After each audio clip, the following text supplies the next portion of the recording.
Muito boa tarde a todos, sejam bem-vindos a mais uma sessão de Olympic Performance, desta vez uma sessão muito especial, dedicada exclusivamente a atletas, treinadores, elementos das equipas multidisciplinares, representantes de federações, entre alguns outros convidados, mas todos respeitantes à preparação olímpica. Digamos que estamos em casa, temos uma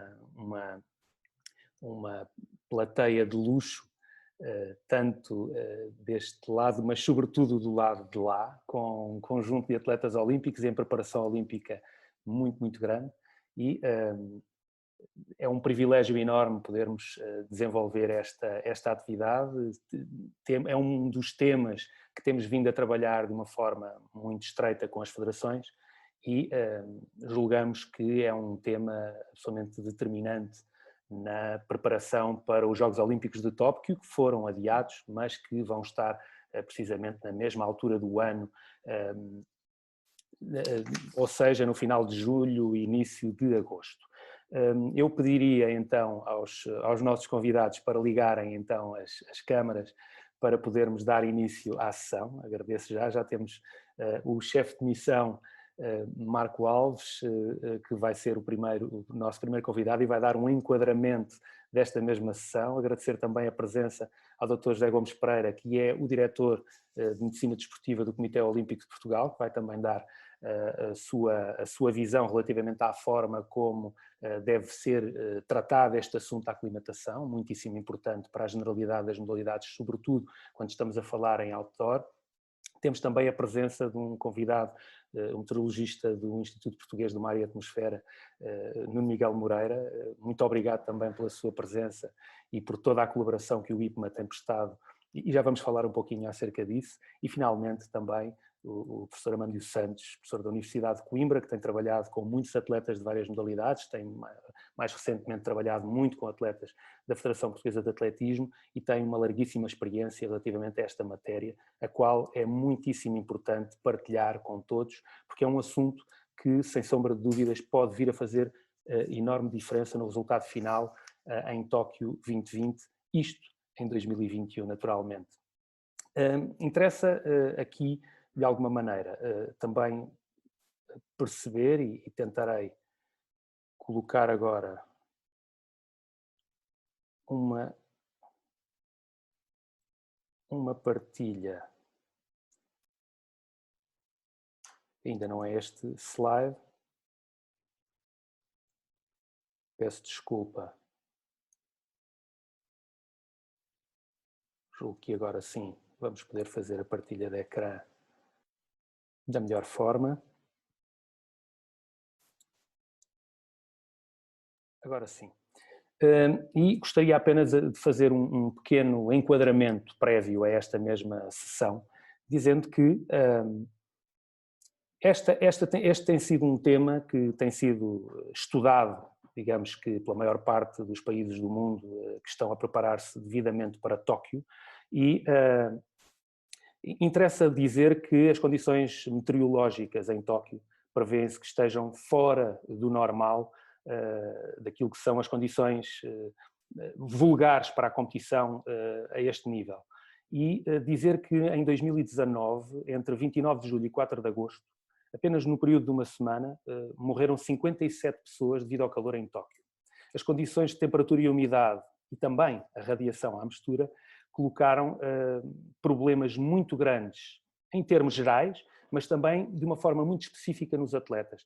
E nós temos alguns cenários que apontam Tóquio como eventualmente a sessão dos Jogos Olímpicos, ou a edição dos Jogos Olímpicos, com condições mais difíceis para os atletas.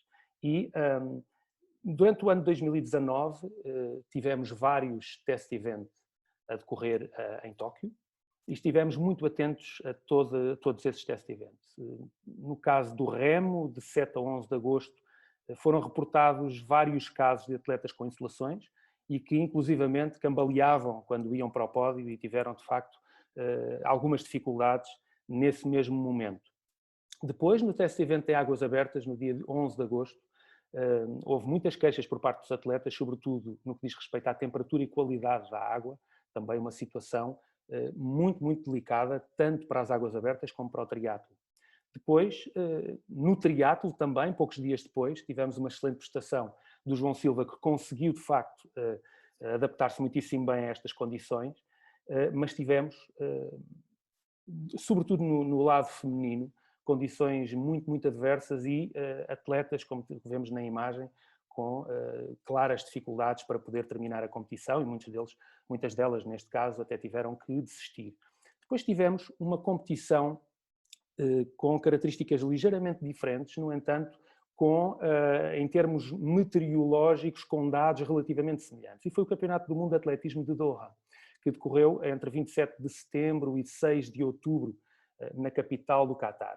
E quem esteve na capital do Catar e assistiu a estas imagens, que no fundo acabo por também transmitir, percebeu bem que os 30 graus de temperatura conjugados com umidades relativas entre os 80 e os 90 graus, deram nisto e não foram só estes atletas que vemos aqui. Poderíamos colocar um extenso rol de fotos e de vídeos de uma situação absolutamente indesejável para qualquer atividade desportiva, e esta é uma situação que nos preocupa não só em termos de segurança, naturalmente que a segurança está sempre em primeiro lugar, mas sobretudo também no que diz respeito à performance. E somente os atletas que tiveram uma preparação prévia para esta mesma competição, no final puderam ter resultados de sucesso. E acreditamos que condições como estas podem vir a ocorrer em Tóquio. E falará muito melhor do que eu, o Nuno Miguel Moreira do IPMA, relativamente a esta situação, mas temperaturas de 30 graus conjugadas com umidades acima de 80% são relativamente vulgares nesta altura em Tóquio, e devo dizer que em Doha, apesar de termos estes índices, não havia radiação, porque puseram a maratona e as provas de marcha à meia-noite, 1 da manhã, 2 da manhã, e nessa altura não havia radiação solar. E, portanto, esse é também um dos fatores que pode vir a influenciar esta mesma situação. E fomos ouvir os atletas, e vou deixar aqui um vídeo com alguns testemunhos dos atletas, com as suas experiências, quer em Tóquio, quer em Doha, e isto em test events, em competições de preparação ou em competições no Japão, e também nos Jogos Mundiais de Praia, e gostaria então de deixar este vídeo com esse mesmo testemunho de 5 atletas de 3 modalidades distintas. Falando um pouco da minha experiência a competir em Tóquio, como sabem, estive a competir agora em Tóquio no calendário ATP. Foi um torneio que fiz questão de competir, visto que tem os Jogos Olímpicos para o ano, como sabem, em Tóquio em 2020, por isso foi um torneio que, de cara a poder preparar da melhor maneira esse grande evento, esse especial evento para todos, a nível atmosférico, a nível de condições de jogo. A verdade é que é um país muito úmido. Eu penso que é bastante importante hidratar bem, porque constantemente suamos bastante, pelo menos agora há poucas semanas, quando eu competi, era assim. Em relação às condições de jogo, obviamente ainda não sei qual vai ser a bola que nós vamos competir no torneio, mas foi uma bola bastante lenta, uma bola que, com as condições, sendo um ambiente tão úmido, a bola ficava um pouco maior, e daí as condições de jogo estarem um bocadinho mais lentas. Também, já que os campos foram todos feitos novos, também estavam bastante lentos. Aí onde se joga o torneio são as instalações onde se vão disputar os Jogos Olímpicos, e portanto foi bom para me adaptar um bocadinho, para conhecer o ambiente lá. E a verdade é que penso que vai ser uma boa experiência para o futuro, para poder preparar da melhor maneira essa competição que tão importante é para mim. Recentemente estive no Campeonato do Mundo de Doha, onde efetuei a prova de 50 km de marcha, onde conquistei a medalha de prata. Uma prova em condições bastante difíceis, devido às suas condições climatéricas de calor e umidade.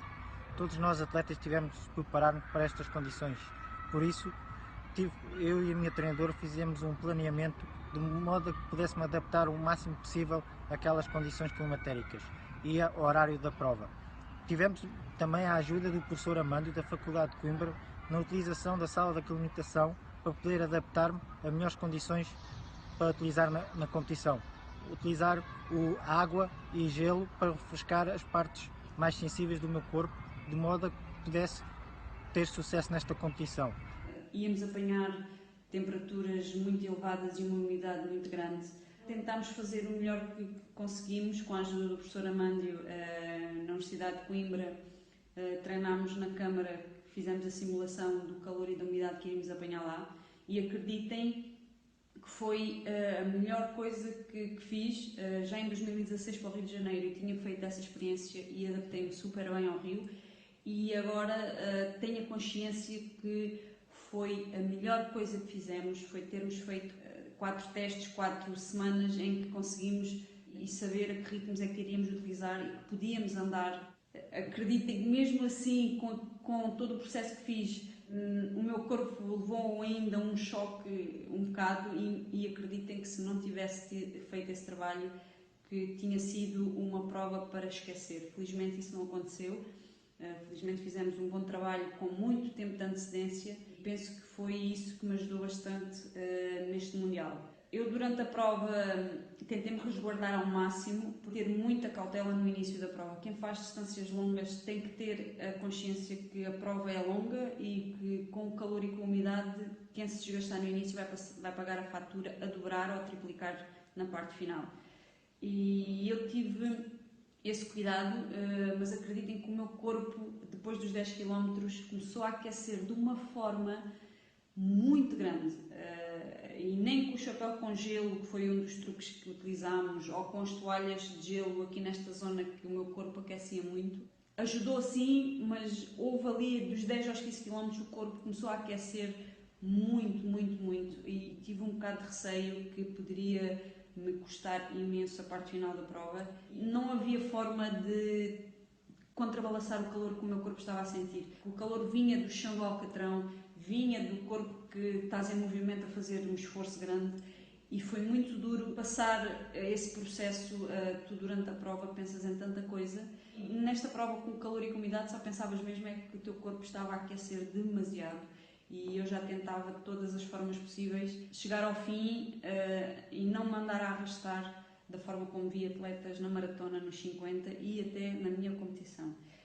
Antes da prova hidratem imenso, porque eu com os dias lá, só no dia da minha competição é que consegui estar hidratada e eu bebia muito durante o dia e mesmo assim, com o desgaste do dia-a-dia, com o calor e com a umidade que apanhávamos e no treino da noite, eu nunca me consegui hidratar. E só no último dia é que felizmente consegui me hidratar e estava hidratada. Felizmente foi no dia da minha competição. São condições muito fortes, por isso eu aconselho-vos a hidratarem-se sempre com sais, não só com água, porque senão a água não é o suficiente para nos hidratar.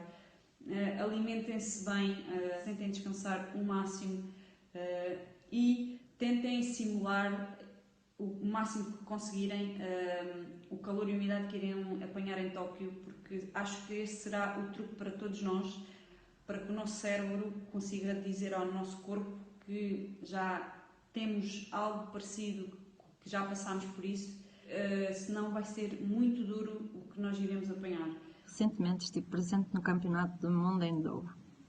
A minha preparação para esta competição foi feita com a colaboração da Faculdade de Ciências de Desporto da Universidade de Coimbra e preparamos a prova com os valores de temperatura e umidades registados no ano anterior na mesma altura. O dia mais agreste tinha sido registado com 31 graus e 65% de umidade, mas no dia da minha competição a temperatura estava em 31 graus, mas a umidade estava em valores mais acima do que tínhamos previsto. Chegou a rondar os 86%. A primeira parte da prova fiz com alguma vontade e de forma aparentemente fácil. Mas com o decorrer, comecei-me a sentir bastante quente, sem forças e com dificuldade em respirar.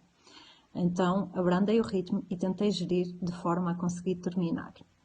Sabendo o que sabemos hoje, eu e a minha equipa técnica teríamos feito a preparação com valores de umidade acima do que tínhamos sido previsto. Há uns dias atrás estive nos World Beach Games em Doha e estive em Tóquio no início de setembro. A temperatura rondava mais ou menos os 38, 39 graus, mas a sensação térmica era de 43, 44.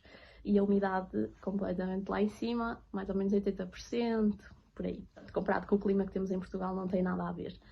Sinceramente, em Tóquio achei que estava pior. Não sei se foi por não estar, se calhar, mentalmente tão preparada. Em Doha, como sucedeu 3 semanas, acho que já estava um pouco com o mindset preparado para aquilo que iria defrontar. Portanto, uma das minhas dicas é os atletas fazerem uma prova em condições semelhantes. Acho que vai ajudar bastante, porque pelo menos eu já sabia nos jogos de praia aquilo que iria estar sujeita. Outra das coisas é a hidratação, beber muita água, porque estamos constantemente a suar, porque a umidade é tanta que nos faz transpirar imenso. E em Tóquio acho que é bem pior, a sensação de não conseguir respirar tão bem, estava completamente impossível estar ao sol. Para aqueles desportos que são outdoor, principalmente, acho que vai ser mais complicado.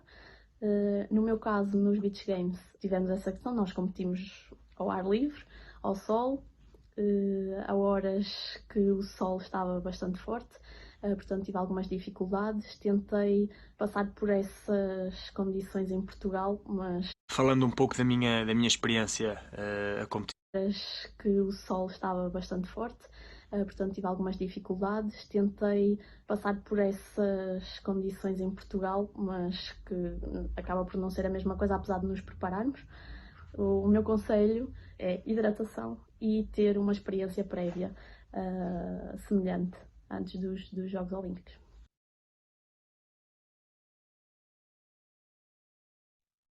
Bom, depois deste exemplo de alguns dos atletas, recolhemos alguns feedbacks de várias modalidades, do atletismo, da vela, do triatlo, da canoagem, muito, muito importantes para nós, e é por isso que valorizamos tanto esta mesma situação. E relativamente aos jogos há um adiamento, há uma modificação do planeamento, há restrições de viagens, não sabemos neste momento quando, como e para onde é que podemos viajar, e nesse sentido esta pode vir a ser também uma boa oportunidade caso nós tenhamos a capacidade e a possibilidade de simular este tipo de situações, mesmo que de uma forma não ao natural, digamos assim, nos locais onde as provas decorrem. Bom, eu sem mais demoras vou passar a palavra então ao chefe de missão de Portugal aos Jogos Olímpicos de Tóquio 2020. Passo então a palavra ao Marco Alves. Muito obrigado, Marco, pela tua disponibilidade também para estar presente aqui hoje. Obrigado. Talvez o vídeo.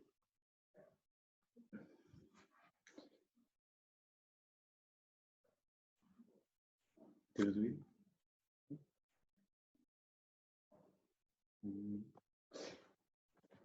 Enquanto o Pedro ativa o vídeo, vou naturalmente dar as boas-vindas a esta sessão. É um orgulho olhar para esta lista de participantes e ver tantos nomes, tantas caras conhecidas, primeiro, e naturalmente tantas pessoas interessadas com este tema. Diz bem do compromisso que todos estão a assumir na preparação daqueles que são os próximos Jogos Olímpicos, os Jogos de Tóquio, não em 2020, como todos esperávamos, mas agora em 2021. Naturalmente, muitos de vós já tiveram esta experiência, esta possibilidade de competir no Japão. Muitos de vós, estas mensagens são familiares, mas não podemos deixar, naquilo que são as condições exigentes que se prevêem para o próximo mês de julho e agosto de 2021, alertar para estas condições em que, efetivamente, os jogos podem vir a ser realizados. Portanto, eu vou partilhar também aqui uma apresentação, alguns slides apenas para dar conta daquilo que efetivamente tem sido as últimas semanas deste reajustamento, e não poderia naturalmente começar sem falar, efetivamente daquilo que foi a decisão do adiamento dos jogos.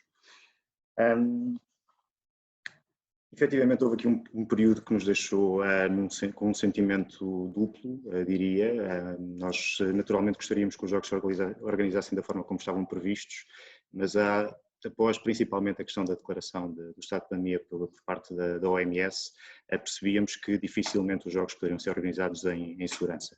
E estes 13 dias que distaram entre a declaração do estado de pandemia e a decisão do Comitê Olímpico Internacional em adiar os Jogos, uma decisão histórica, como todos saberão, primeira vez que isto acontece na história dos Jogos Olímpicos, criaram naturalmente aqui muita ansiedade e muita instabilidade naquilo que era a perspectiva sobre não só os jogos, mas também sobre aquilo que iria ser o processo de qualificação, porque recordo, mais de metade das cotas já estavam atribuídas para Tóquio, mas ainda faltava disputar muito daquilo que era a qualificação numa parte considerável das modalidades.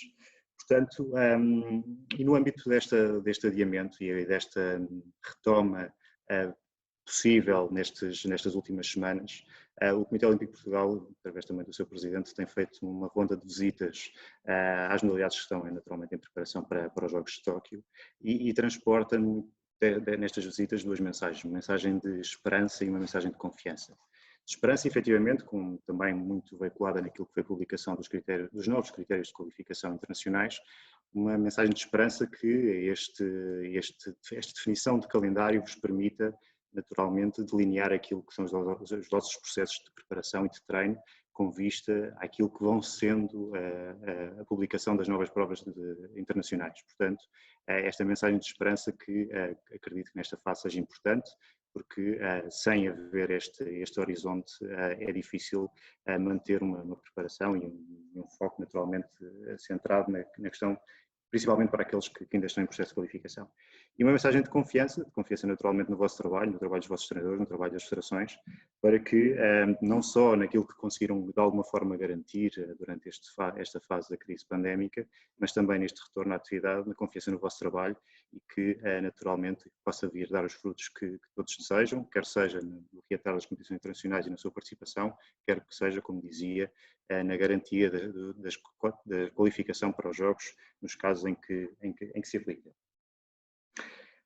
À data de hoje, e para também contextualizar um pouco aquilo que têm sido as comunicações de Tóquio para com os Comitês Olímpicos, têm sido ainda algo parcas, não temos muita informação, temos um pequeno ajuste sobre aquilo que foi a data anunciada para a realização dos Jogos, estavam previstos para se iniciar no dia 24 de julho e anteciparam um dia, só por uma questão de coincidência do dia da semana, mas sabemos já com alguma segurança que as datas que estavam previstas no que diz respeito principalmente à abertura das aldeias olímpicas se mantêm com o intervalo de 10 dias até a abertura dos Jogos. Infelizmente, este calendário é o único que temos. Estamos também, de alguma forma, ansiosos naquilo que seja a publicação ou a reconfirmação do calendário desportivo de cada uma das modalidades, e esse ainda não o temos. Para terem uma ideia, naturalmente isto estará relacionado com o facto de ainda algumas instalações esportivas não terem contrato assinado para 2021 e, naturalmente, poder ter que haver algum ajuste em termos das datas em que estavam previstas para 2020, mas é efetivamente aqui o próximo calendário que nós temos aqui alguma ansiedade, e naturalmente creio que essa também é a vossa, de perceber se efetivamente as datas dentro dos Jogos não se alteram significativamente. Em termos logísticos, na verdade, aquilo que tem sido muito a nossa preocupação é recalendarizar tudo aquilo que tínhamos previsto.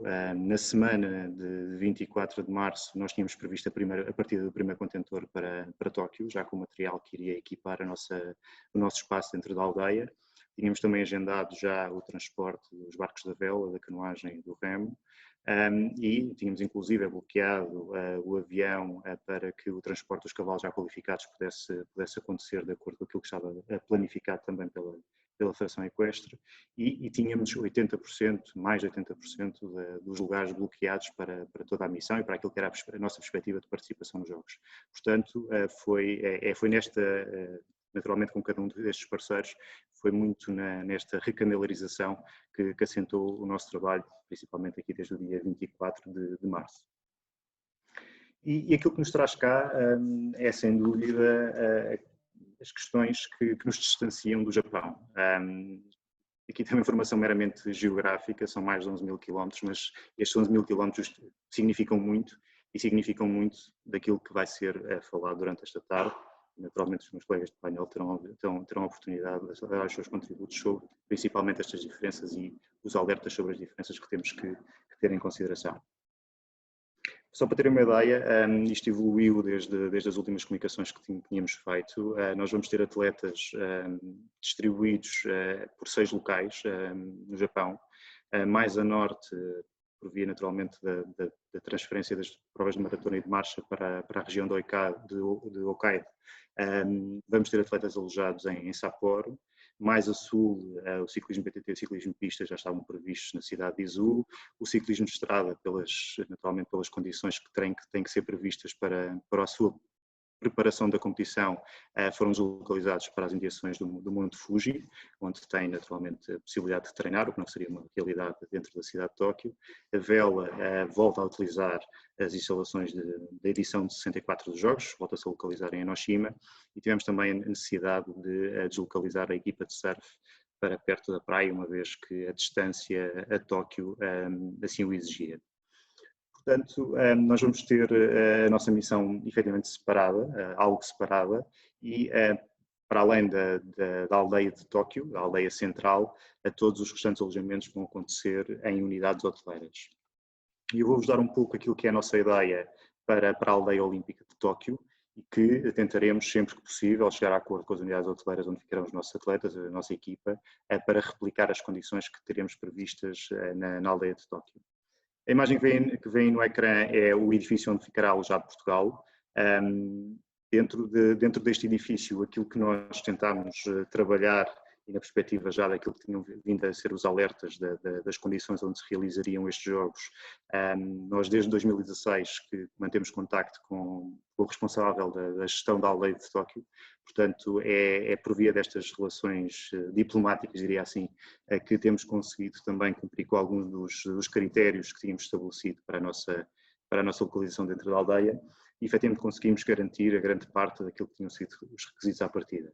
Conseguimos garantir que efetivamente a nossa equipa fica nos pisos inferiores de cada um dos edifícios. Estamos a falar de edifícios com 17 andares, em que facilmente durante uma manhã a saída desde o apartamento até a chegar ao piso térreo pode às vezes implicar mais do que 20 minutos. Portanto, a nossa intenção foi poder dar a possibilidade de que esses trajetos possam, se isto acontecer, em termos daquilo que é o trânsito, diria desta forma, dos elevadores, possa acontecer de uma forma pedestral, pelo acesso às escadas dos edifícios.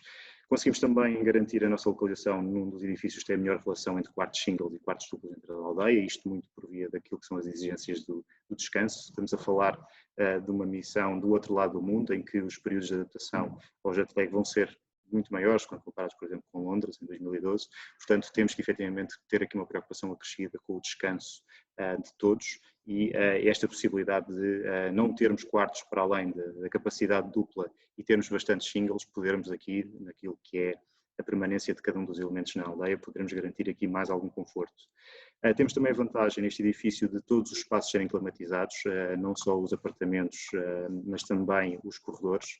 São dos poucos edifícios que são fechados nas suas áreas fora apartamentos, portanto temos aqui esta vantagem.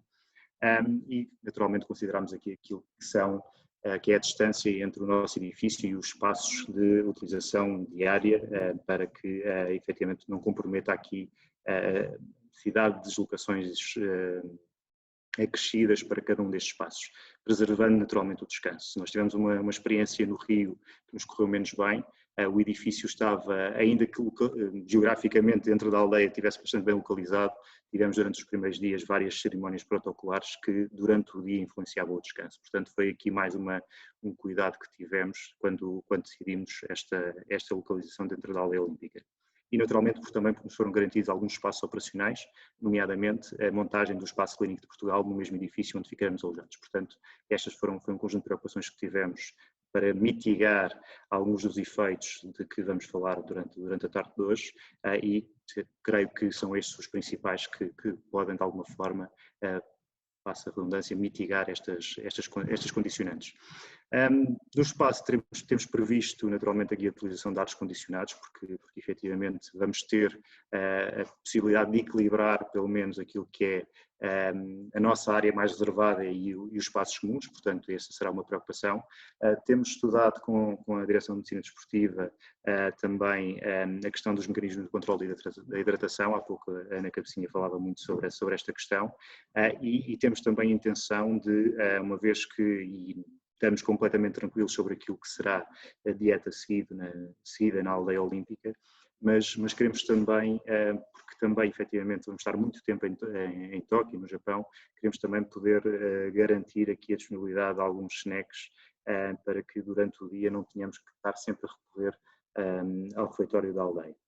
Como dizia no início, sempre que possível e de acordo naturalmente com as unidades hoteleiras, queremos replicar estas condições em cada um dos locais onde teremos elementos da nossa missão. Só geograficamente e só para ficarem mais conscientes, a bola vermelha é o edifício número 4, é o edifício onde ficaremos alojados, e depois, eu não sei se conseguem acompanhar o rato, mas tem acima dessa bola vermelha o Transport Mall, que é de onde sairão todos os transportes para locais de trem e locais de competição, e o Main Dining, um pouco à esquerda desta bola vermelha, onde serão realizadas a grande maioria das refeições durante o período em que estiverem na aldeia. Sobre este tema, e naturalmente há aqui um conjunto de parceiros do COP que importa destacar, principalmente que tiveram connosco nesta fase pós-adiamento. Uma palavra naturalmente para a Cosmos, que nos conseguiu aqui de alguma forma ajudar na reorganização de tudo aquilo que estava previsto para 2020. Uma palavra também à Joma e à Decénio, que tiveram na sua proposta de equipamentos que teremos a utilização durante os Jogos de Tóquio, para as condições que vamos encontrar, portanto houve aqui também algum cuidado sempre que possível na escolha dos materiais para que se tornassem mais confortáveis. Naturalmente também para além dos parceiros na área da saúde, o Grupo Lusíadas, a Saúde Prime, e gostava de destacar, e porque também é um tema que já foi abordado nos vídeos dos atletas que aqui passaram, a parceria que temos com a Inutec, uma marca holandesa que produz material de refrigeração individual. Portanto, temos condições especiais de aquisição destes materiais, têm sido comunicadas às federações, mas não podia naturalmente nesta oportunidade deixar de referir, e referiu até porque naturalmente é o tema principal também desta conferência, refere-se à aclimatação, e naturalmente agradecer desde já todos os esforços realizados pelo IPMA ao longo destes últimos 2 anos, ao Dr. Miguel Moreira, que aqui representa o IPMA e que, como vocês vão ter a oportunidade de ver, tem aqui um contributo muito importante, muito interessante, naquilo que é a interpretação das condições que vamos nos encontrar em Tóquio. Portanto, eu de uma forma singela, e já se falou aqui naturalmente das questões da umidade e da radiação, mas estas tabelas creio que são muito elucidativas e, como volto a repetir, de uma forma singela percebermos que serão os jogos mais desafiantes dos últimos anos. Portanto, e é com este mote que lanço a discussão para os meus colegas de painel e dar seguimento naturalmente a esta partilha de conhecimento e naturalmente das vossas questões que todos queremos tentar esclarecer tão breve quanto possível. Pedro, muito obrigado. Passo a bola. Muito obrigado, Marco, pela tua muito clara exposição relativamente àquilo que é a perspectiva da missão relativamente a esta matéria. Ainda antes de passar ao nosso próximo orador, o Dr. José Gomes Pereira, não gostaria de deixar de convidar todos os participantes a colocarem as vossas questões. Tem ali um botãozinho Q&A ou QIA para poderem colocar as vossas questões, e agradecia então que sempre que as tivessem, que as colocassem para nós no final podermos responder a todas aquelas que nos for possível. Vou então passar a palavra ao Dr. José Gomes Pereira, que é diretor de Medicina Desportiva do Comitê Olímpico de Portugal. Peço-lhe para também ativar a sua câmara e já está no seu compartilhamento de tela. Terá então também, e mais uma vez lhe peço para ligar a câmara de forma a que o possamos ver durante a sua apresentação. Doutor, não sei se me está a ouvir. Estou. Ok, muito obrigado então. Obrigado. Obrigado então.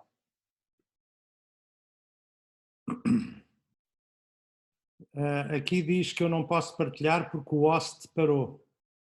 O host é o Pedro.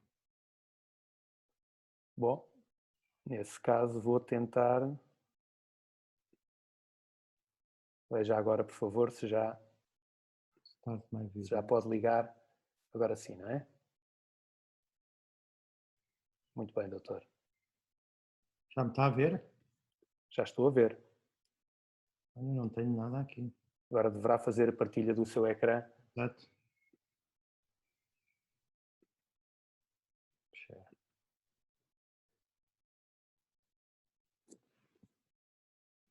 Isto costuma ser diferente. Ok.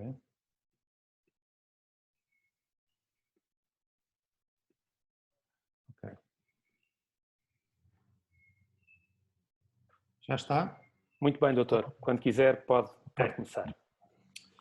Muito boa tarde a todos. Em primeiro lugar, quero transmitir-vos a satisfação que tenho em estar convosco. É com muito gosto que vou partilhar este momento de discussão relativamente a um assunto que ocupa a nossa atenção, a nossa, de todos nós, que é a preparação para os Jogos de Tóquio 2020. Apesar de estar previsto realizarem-se em 21, continuam a designar-se 2020, como é sabido. Eu começaria por apresentar uns pressupostos introdutórios. Eu não vou amassar-vos com questões clínicas, questões fisiológicas, não é que seja uma amassada de modo nenhum, mas não é suposto abordar este tema sobre essa ótica, mas apenas elencar uma série de princípios que eu penso que podem ser úteis para atletas e treinadores e também para nós, no trabalho em equipa que obrigatoriamente resulta deste tipo de abordagem.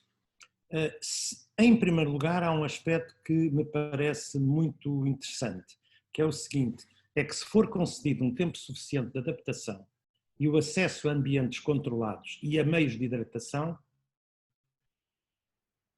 o atleta pode dar a exposição a qualquer ambiente natural de stress térmico a nível do globo terrestre. Isto é um pouco extremista dizer isto, é um pouco perentório, mas em termos teóricos e em termos fisiológicos é assim. Se tivermos tempo de adaptação, se tivermos acesso a ambientes controlados e a meios de hidratação, nós podemos controlar a exposição a qualquer ambiente natural de stress térmico, digamos assim.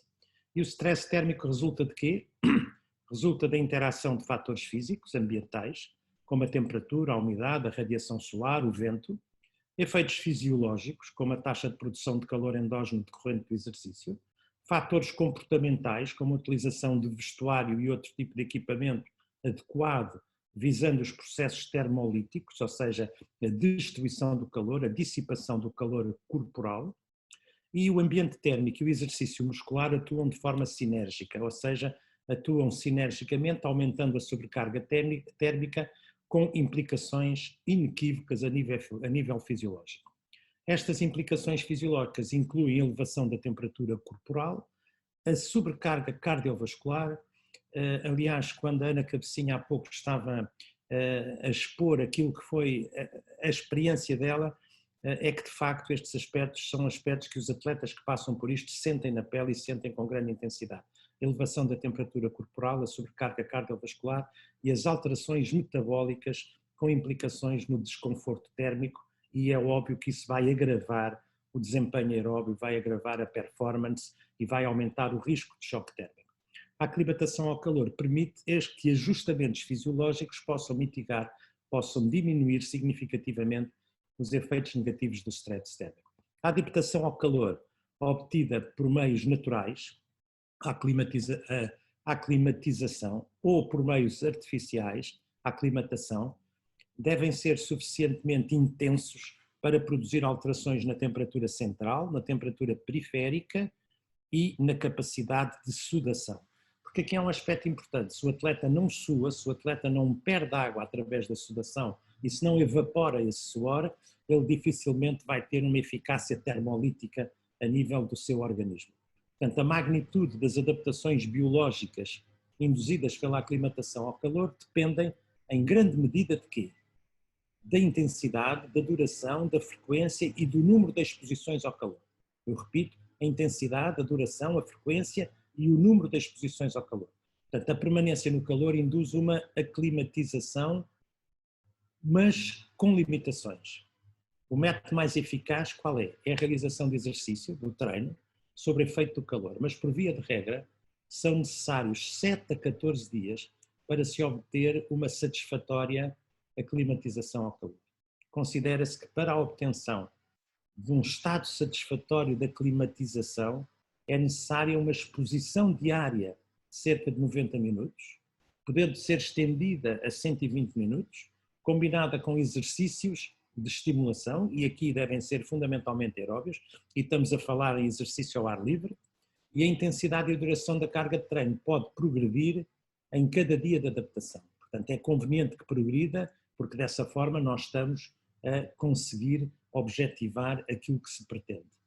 Eu não vou ocupar muito tempo, eu falei com o nosso colega Pedro, dizendo, Pedro, eu não vou ultrapassar os 10 minutos, portanto irei já para a parte final, porque o que poderá ser interessante é depois o debate sobre estes temas. Gostaria de colocar alguns pontos-chave, e os pontos-chave são o seguinte: a aclimatação ao calor confere adaptações biológicas que permitem reduzir o impacto fisiológico que os treinos realizados em ambiente térmico induzem. Isso é um aspecto fundamental. O impacto fisiológico pode ser avaliado através de indicadores mensuráveis. Não vou demorar-me sobre isto, porque penso que o meu colega Amândio irá falar deste aspecto. O nível adaptativo induzido pela aclimatação propicia uma sensação de maior conforto, uma maior capacidade para a realização de exercício e uma significativa redução do risco das patologias relacionadas com o calor, onde o golpe de calor assume um papel muito importante por colocar em risco a nossa vida. As adaptações biológicas devem contemplar de forma integrada as funções termorreguladoras, cardiovasculares, o equilíbrio eletrolítico e a eficiência metabólica, e isto está intimamente ligado com a estratégia que nós utilizamos para mitigar os efeitos do stress térmico. Portanto, a aclimatação ao calor é uma resposta adaptativa às cargas de treino, repetidas, quando são realizadas sob stress térmico e quando induzem sudação e elevação da temperatura corporal. Por via de regra, e isto é importante para quem planeia os estágios de adaptação, um período de 1 a 2 semanas com uma exposição ao calor de 90 a 120 minutos por dia poderão ser suficientes para induzir adaptação. E também é importante perceber que atletas que já realizaram anteriormente aclimatações são atletas que mais rapidamente se adaptam a situações novas. Portanto, um atleta que pela primeira vez realiza um procedimento destes, normalmente é mais lento na adaptação do que atletas que anteriormente já o fizeram. E por outro lado, perceber que a aclimatação ao calor é específica para diferentes tipos de stress térmico. Obrigatoriamente diferente também consoante a região do globo terrestre. Ou seja, não é fácil nós mimetizarmos as condições que vamos encontrar em Tóquio, fazendo estágios em outros locais, apenas levando em consideração a temperatura e a umidade. Há outros fatores que temos que levar em consideração. A aclimatação ao calor é específica, portanto, destas diferentes situações que nós referimos.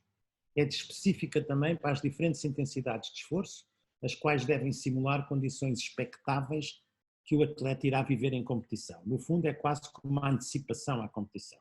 Eu terminaria com este gráfico, que é recente. Este gráfico foi publicado no British Journal of Sports Medicine em 2020 e, de facto, que se nós olharmos para a semana 1, para a semana 2, para a semana 3 e a nível das abscissas temos os dias de treino e nas ordenadas temos o power output, portanto a percentagem de output térmico, nós verificamos que pode haver uma fase de adaptação rápida inicialmente, o atleta A, que está aqui a verde, mas também é possível que o atleta não tenha essa capacidade e poderá haver uma adaptação mais lenta. Ou seja, nem todos os atletas têm a mesma velocidade adaptativa, a razão pela qual é importante medir e avaliar esse nível adaptativo. Uma coisa é certa, e temos aqui uma barra azul, eu penso que conseguem seguir o rato, a partir das 2 semanas, genericamente, os indivíduos, se realmente os procedimentos de adaptação foram convenientemente orientados, estarão aclimatizados, portanto estarão adaptados ao stress térmico. Existem algumas recomendações, e estas são oriundas do Gatorade Sports Medicine Institute, em que a estratégia é começar o mais cedo possível, a estratégia é também mimetizar as condições climatéricas que vamos encontrar em competição, assegurar que o stress térmico lhe é permitido um tempo de recuperação e, por outro lado, as questões alimentares e hidratação são fundamentais. Eu acredito que possa ter lançado a tónica nos fatores que consideramos mais importantes e agora poderemos ilustrar melhor esta situação num eventual debate e nas questões que estejam interessados em colocar. Muito obrigado. Obrigado, doutor, mais uma vez pela sua excelente apresentação. Antes ainda de passar para o nosso próximo convidado, que é o Dr. Nuno Miguel Moreira, meteorologista do Instituto Português do Mar e da Atmosfera, peço também ao Dr. Gomes Pereira para finalizar a sua partilha de ecrã, mas dizia relativamente a esta situação e dada a preocupação também que acabámos por ter em relação a esta matéria, o Comitê Olímpico de Portugal, conjuntamente com o Instituto Português do Mar e da Atmosfera, encetaram um conjunto de contactos, isto há mais de um ano já, há mais de um ano que iniciámos este contacto relativamente a esta mesma situação e o Comitê Olímpico de Portugal verificou desde o primeiro momento um comprometimento total da equipa do IPMA relativamente a esta matéria. E depois destes primeiros contactos as coisas foram avançando e tudo terminou num protocolo assinado entre as duas instituições que no fundo têm como grande objetivo uma ajuda clara do IPMA relativamente à missão de Portugal em Tóquio, isto como um desígnio desportivo, naturalmente, de 4 em 4 anos, a competição mais importante a nível global, e o IPMA quis se associar de uma forma absolutamente fantástica à nossa preparação. E o Dr. Nuno Miguel Moreira foi a pessoa que coordenou, junto do Instituto Português do Mar e da Atmosfera, um trabalho que acabou por conduzir não só a um protocolo, mas também a uma plataforma.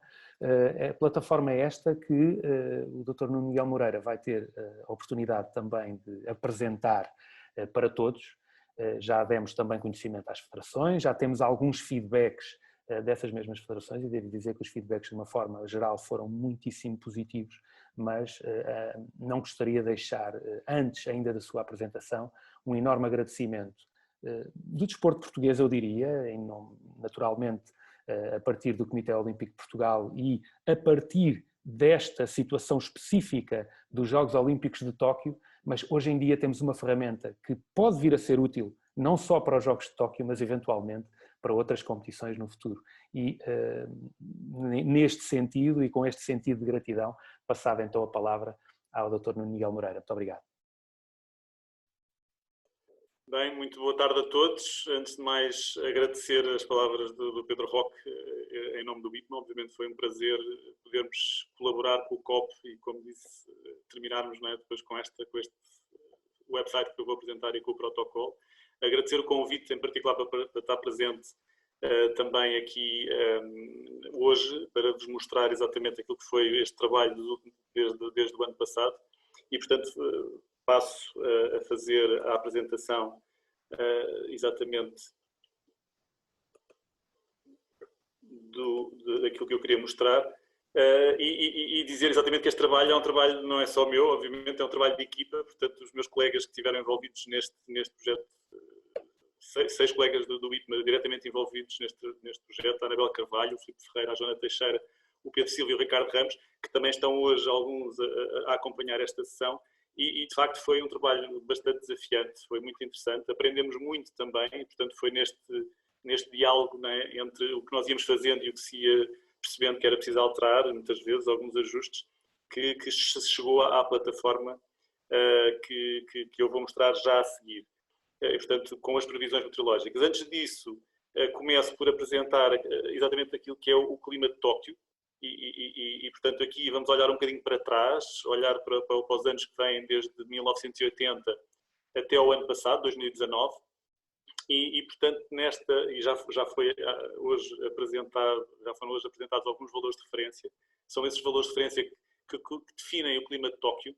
Este clima de Tóquio é definido em períodos de 3 décadas e, portanto, o último período de referência é desde 1981 até 2010. E estes valores de temperatura que eu aqui mostro, que traduzem estes verões em Tóquio como verões quentes, com temperaturas máximas da ordem dos 29 a 31 graus em julho e agosto, e também úmidos, com umidades relativas, como já falámos, em média, portanto isto são valores médios para cada um dos meses, 67%, 73%. As temperaturas mínimas, aqui a meio, a azul, também são temperaturas relativamente elevadas, em média, portanto temos em média noites tropicais, noites tropicais são aquelas em que a temperatura não baixa dos 20 graus, e portanto o que isto quer dizer é que é muito provável que isso aconteça também em 2021, portanto em julho e agosto. Aqui embaixo só uma representação para mostrar exatamente que este período do ano é o período em que estes valores de temperatura são mais altos, porque estamos no hemisfério norte, tal como aqui em Portugal. Como também já foi referido, não é só em Tóquio que se realizam as provas, vão ser realizadas em Sapporo. Aí os verões são um pouco mais amenos, mantêm-se também bastante úmidos, portanto as umidades relativas também na ordem dos 75%, 76% em média, naquele mês. E as temperaturas máximas aqui já cerca de 5 graus abaixo daqueles que são os valores de referência, quer em julho, quer em agosto, em relação a Tóquio. As temperaturas mínimas também são um pouco mais baixas em média, portanto aí estamos a falar não de 5 a diferença, mas talvez mais de 2, 3, 4. Mas obviamente que o que isto quer dizer é que, digamos que é uma situação, corresponde a uma situação mais confortável em termos de temperatura.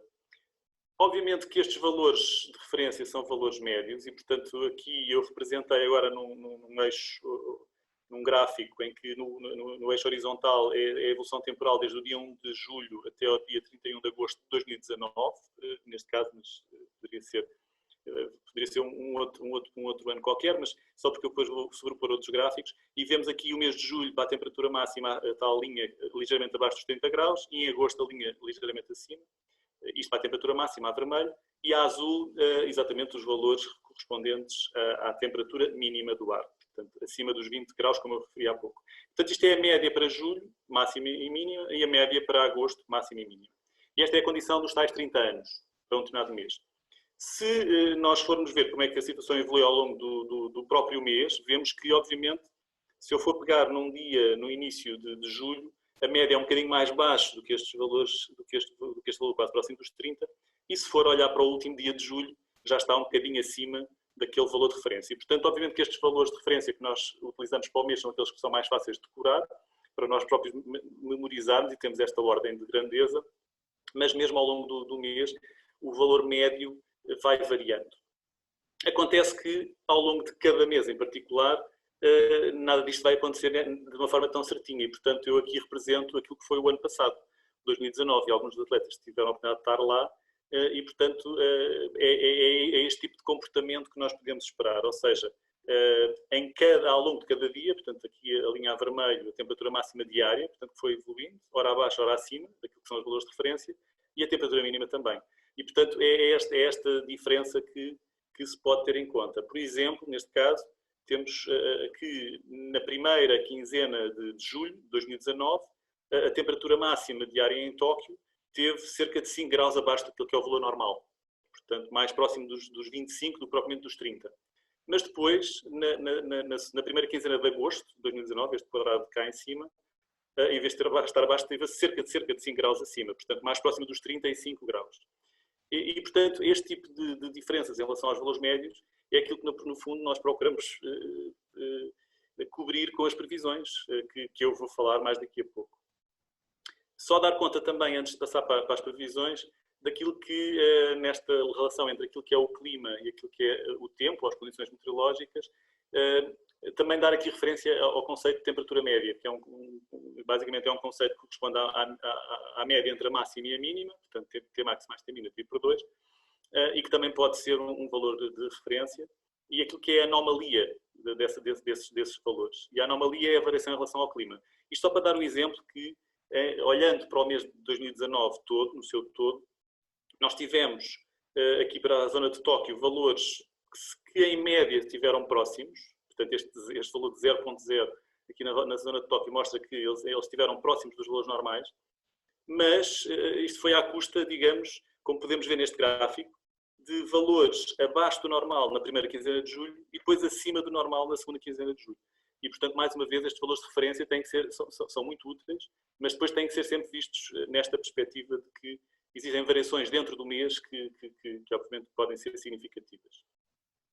E, portanto, eu agora iria exatamente, tendo em conta que nós queremos saber a evolução dia a dia, não é? E vamos querer saber em 2021, em julho e agosto, como é que vai ser a evolução dia a dia, Vou mostrar exatamente aquilo que foi preparado ao longo deste tempo em termos das previsões meteorológicas disponíveis na página dedicada. Vou passar agora aqui ao website olímpicos.icma.pt, que muitos de vós já tiveram a oportunidade de explorar e, portanto, depois também no fim poderão colocar algumas questões que queiram já ver respondidas, por exemplo. É só dar conta, obviamente, que este website tem uma barra lateral onde é possível navegar para exatamente nós nos enquadrarmos e depois ir direto às previsões. Existem 2 mapas, portanto, os mapas a partir dos quais é possível ir diretamente aos locais onde se realizam as provas e, portanto, obter as previsões nesses locais. Portanto, quer para Tóquio, quer para Sapporo. Aqui são zonas mais próximas. E depois a forma de chegar a estas localizações pode ser feita de várias maneiras. Portanto, quer a partir deste gráfico, ou deste mapa, peço desculpa, chega-se ao local, mas também é possível ter uma lista de locais aqui na barra da direita e, portanto, consegue-se ver aqui todos os locais onde existem previsões. Ou depois, por exemplo, eu estou a carregar aqui no atletismo, aparecem para cada uma das modalidades os locais de referência para cada modalidade. Aqui neste caso, por exemplo, vou clicar no primeiro, da maratona. Quando entramos aqui nesta área, temos essencialmente 5 grupos de produtos. Portanto, o primeiro é o chamado meteograma, não é nada mais do que uma série temporal, não é? Que no eixo horizontal tem as horas e no eixo vertical os valores dos parâmetros que se estão a prever. Depois uma zona com gráficos interativos, uma outra relacionada com o conforto térmico, depois uma específica sobre as probabilidades, portanto, a probabilidade de termos determinados valores que nós fomos trabalhando com o COP exatamente para perceber quais eram aqueles mais relevantes e que foram já colocados, e depois uma previsão alargada até 2 semanas ou mesmo para o mês seguinte, para podermos, ainda com alguma antecipação, procurar perceber o que é que pode vir a ser aquele período dos jogos. Voltando aqui ao meteograma, existem 3 tipos neste grupo de produtos de previsões. Portanto, esta é uma previsão, por exemplo, horária. Eu vou aqui navegar para baixo. É possível ver, por exemplo, aqui o valor de temperatura neste momento em Sapporo. Veem que são temperaturas bastante confortáveis, 16 graus. Portanto, o ciclo diurno, claramente aqui definido. As umidades bastante mais altas, mas também, neste caso, não são problemáticas ainda. Portanto, é possível ter um conjunto de produtos e de parâmetros, neste caso, com a intensidade do vento, visibilidade e também a ocorrência de precipitação. É também possível obter uma previsão até 6 horas, peço desculpa, de 6 em 6 horas. Eu não referi há pouco, mas os gráficos horários são cerca de 3 dias. E esta previsão de 6 em 6 horas já tem um período mais alargado. Como podem ver aqui no fim, hoje está atualizado ao dia de hoje, portanto, sexta-feira, dia 19, e chegamos até domingo, dia 28. Portanto, digamos que estamos a fazer uma previsão a 10 dias. Os parâmetros são os parâmetros alguns dos parâmetros que também já referimos anteriormente: cobertura nebulosa, precipitação, intensidade do vento, temperatura.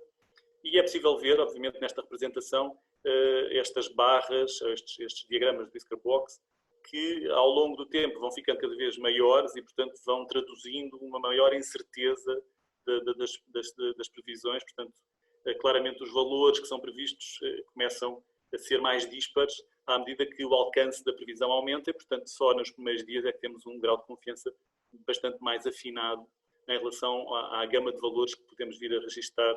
Por exemplo, aqui estamos a ver o vento a 10 metros, ou aqui, por exemplo, em relação à temperatura. Também, uma outra forma de ver a informação é para estas previsões, também em termos probabilísticos, cá está, portanto, este tipo de representação é uma previsão probabilística, tal como as 6 horas, para a temperatura extrema, portanto, a mínima azul e a máxima a vermelho, neste caso até dia 3 de julho, portanto, já uma previsão a 15 dias. E vemos mais uma vez o mesmo tipo de representação, aqui representações com estes diagramas bastante mais estreitos, portanto com maior precisão, e aqui grande amplitude na previsão e, portanto, muito maior incerteza, já aqui, por exemplo, a cerca de 4, 5, 6 dias de previsão.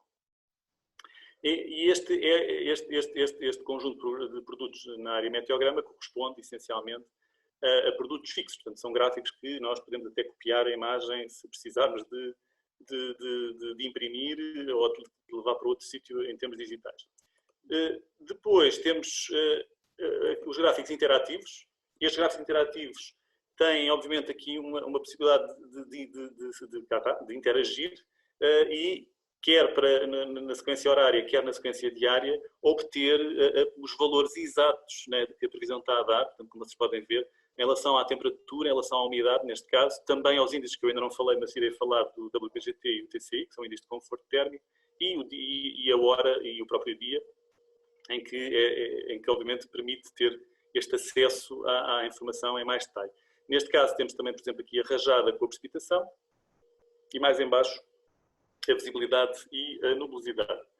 Na visão diária, aqui a informação é mais completa, às vezes até podem ser usados ao contrário, primeiro o diário e depois o horário, porque esta visão diária permite ter logo uma gama de valores que poderão ser obtidos durante todo o dia para estes vários parâmetros. Portanto, o WBGT máximo e mínimo, a umidade relativa máxima e mínima, enfim. Portanto, um conjunto de limiares que limitam, digamos, em termos mínimos e em termos máximos, a variação de cada um dos índices e, portanto, pode ser uma boa forma de perceber logo como é que o dia vai ser. Aqui também, por exemplo, em relação à precipitação ou ao vento.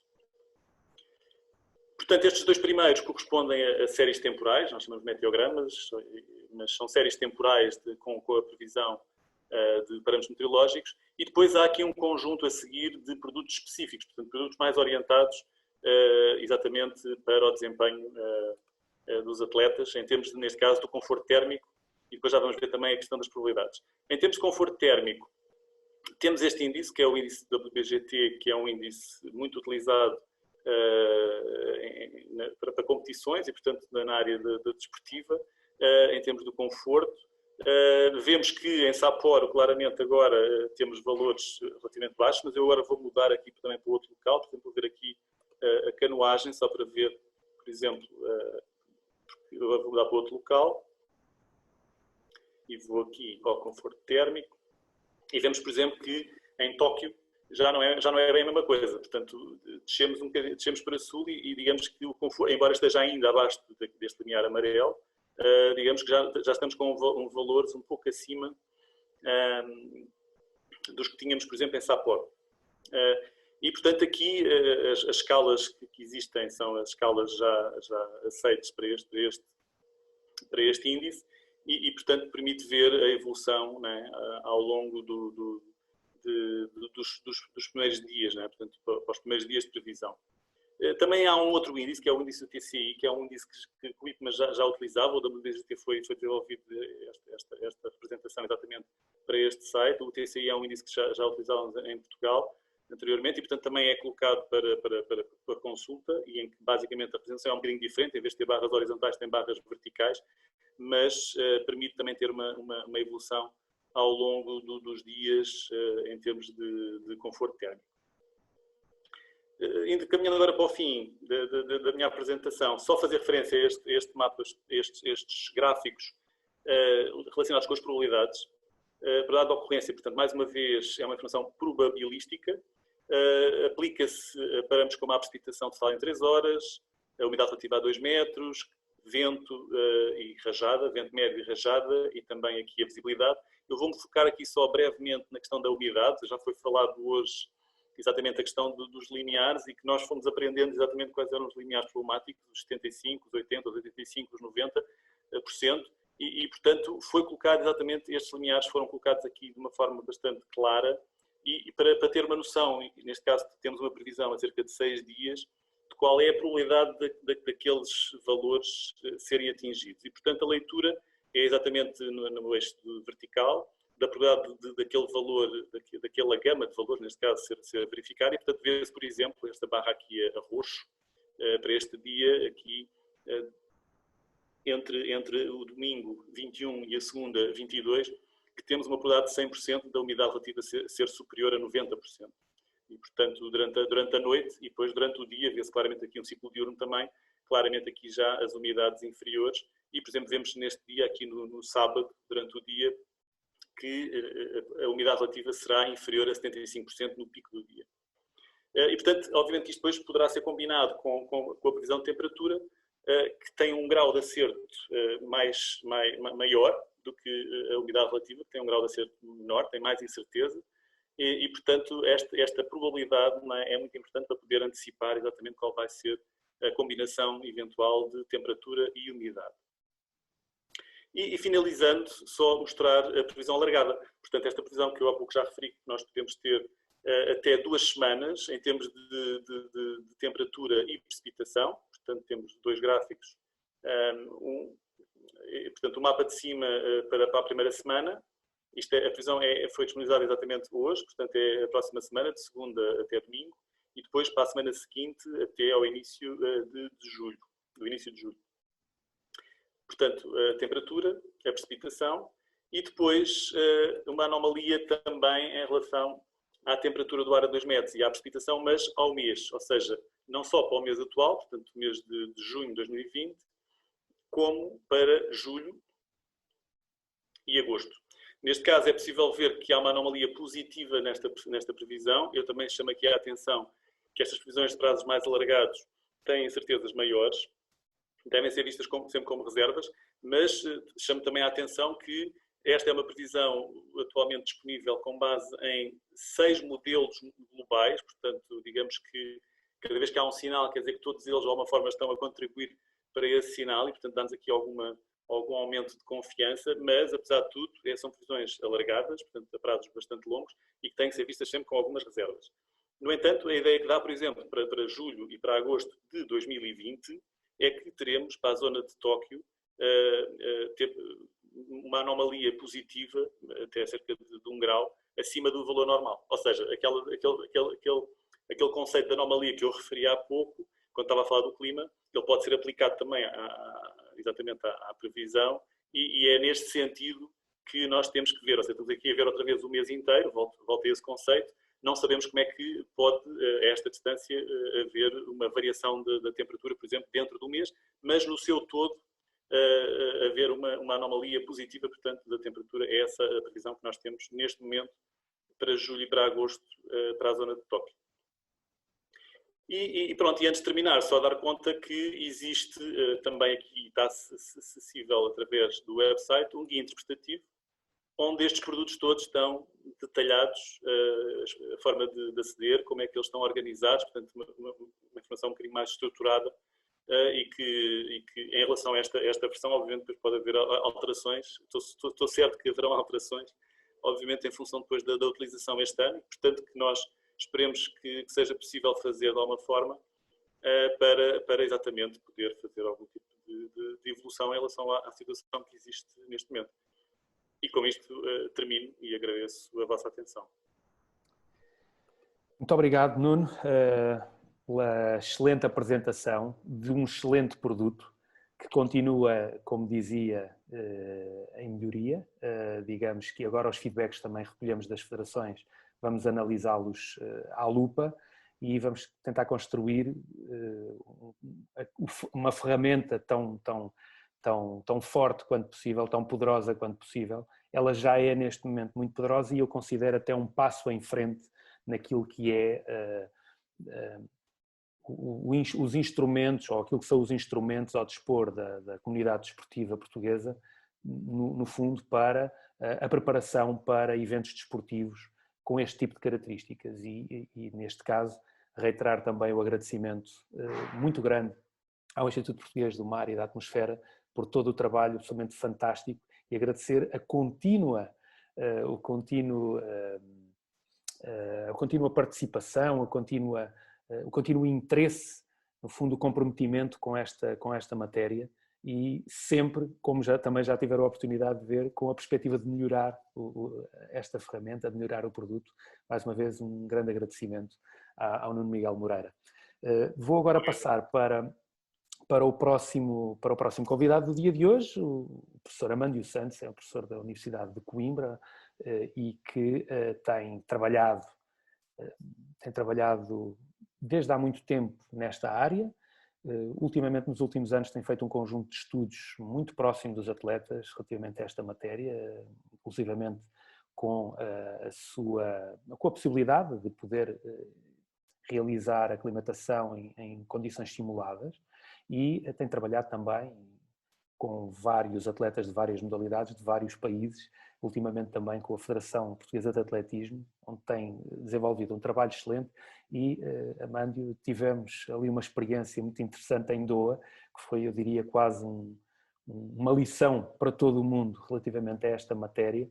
Eu julgo que provavelmente falarás também nessa mesma situação, e foi aí muito visível todo o profissionalismo e a capacidade de trabalho de uma equipa que passa, e naturalmente que tem o treinador como essência básica de todo o processo, que tem o atleta como exatamente o produto de todo esse trabalho, mas depois tem um conjunto de pessoas na retaguarda, e aí a Federação Portuguesa de Atletismo tem uma equipa multidisciplinar naturalmente muito interessante, de grande capacidade, e da qual também faz parte o professor Amândio Santos.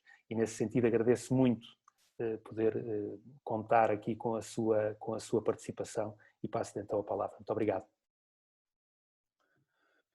Obrigado pelas palavras. De facto, é com muito gosto que estou hoje aqui convosco, mais uma vez, para falar de um tema que temos vindo a desenvolver em Coimbra.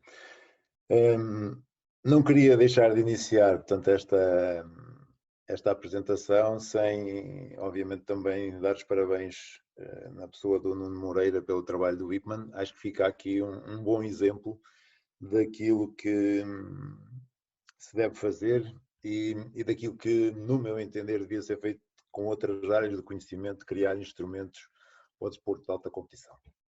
Passando à minha intervenção em si, portanto, e falando da aclimatação, já foi dito, penso eu, pelo diretor Marco, que de facto Tóquio vai ser mais difícil. Isso é dito por inúmeros autores. Portanto, vamos ter um risco alto de problemas com o calor, de golpes de calor, e os autores dizem mesmo que estes vão ser jogos mais difíceis do que Beijing ou Rio de Janeiro. Existe neste indicador que já hoje falámos, do WBGT, mais 3 graus do que nestes jogos anteriores. Para quem não está muito familiarizado com isto, portanto, nós temos uma escala e a combinação da temperatura com a umidade, como foi dito agora pelo Nuno Moreira, dá-nos aqui, de facto, o valor onde nós estamos a trabalhar. Passando rapidamente para Tóquio, e até porque esta matéria está explicada, obviamente que estamos a olhar para um dia. Tenho aqui os valores que me boa nota de 30 anos, mas num dia existem variações muito grandes e, de facto, é isto que vai poder acontecer. Portanto, nós temos que estar preparados para o pior cenário. E eu quero dizer isto aos atletas, dizer desde já que pode acontecer que nós façamos uma preparação para situações mais adversas que aquelas que vamos encontrar, mas é melhor esta situação do que, de facto, o que aconteceu em Doha, que nós ficámos um bocadinho aquém do que fomos encontrar. É óbvio que se as condições climáticas forem mais favoráveis, mais facilidade nós temos. Agora, se não nos fizermos a preparação para as condições mais difíceis e se elas acontecerem, aí é que a resposta vai ser difícil. Nós estamos aqui em Tóquio com condições no índice de conforto da WBGT que podem andar nos 30, 31, o que já está no severo, quase a chegar ao perigoso. Obviamente, como já foi dito também, em Sapporo as condições de temperatura vão baixar, mas dependendo da hora do dia, dependendo do dia, podemos ter cenários como este que está aqui, que é um dia em particular que eu fui buscar, onde eu tenho já situações de alerta com um índice da WBGT de 29, com umidades relativas de 80% e 77%. Isto quer dizer o quê? Quer dizer que nós temos que estar preparados, nós temos que fazer este trabalho, e eu hoje penso que com todas as pessoas que estão a assistir, o que está aqui em causa já não é se é importante ou não fazer a aclimatação. Obviamente que eu penso que esse assunto está mais do que debatido. A ciência, de facto, às vezes cria alguma confusão na opinião pública em quem está menos familiarizado. A ciência testa hipóteses nulas, mas sobre esta matéria há consenso, portanto não há dúvidas sobre isto. Portanto, eu espero que não haja, de facto, de todos os intervenientes nesta sessão, qualquer dúvida sobre a importância e pertinência do processo de aclimatação. O que aqui está em causa mais é um dos aspectos para mim muito importante e que também já foi falado pelo Dr. Gomes Pereira, que é a individualização. Neste nível que nós estamos a competir, estamos a falar de Jogos Olímpicos, não faz sentido nós olharmos só para as tabelas e para os valores médios. Cada atleta tem que ser trabalhado por si, porque os níveis de aclimatação, os tempos de aclimatação, as respostas de cada um atleta são diferentes e é aqui que se pode jogar uma grande diferença. Não passa sequer pela cabeça que não se faça a aclimatação, obviamente. Deixo aqui claro, inequívoca, a minha opinião é qualquer coisa de fundamental para podermos estar ao nosso melhor nível nos próximos Jogos Olímpicos.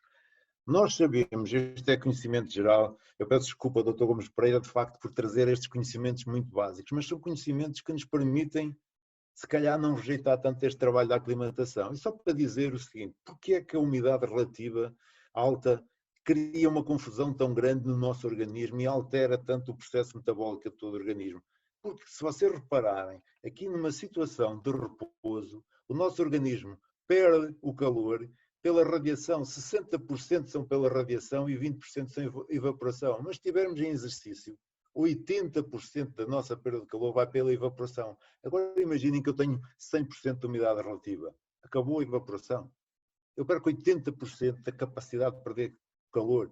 Portanto, o que é que vai acontecer ao meu corpo? Que transtornos é que isto vai dar? E é disto que eu quero falar convosco muito rapidamente. Obviamente que o nosso organismo é homeotérmico, ele não quer variações, ele tem mecanismos para ter temperaturas que variam 1 grau para cima e 1 grau para baixo e nunca mais do que isto. E sempre que isto acontece, ele liga todos os alertas através do sistema regulador da temperatura, que está ligado, vejam bem, a todos os órgãos que estão implicados no nosso trabalho, desde a parte ventilatória, da parte cardiovascular, a atividade muscular.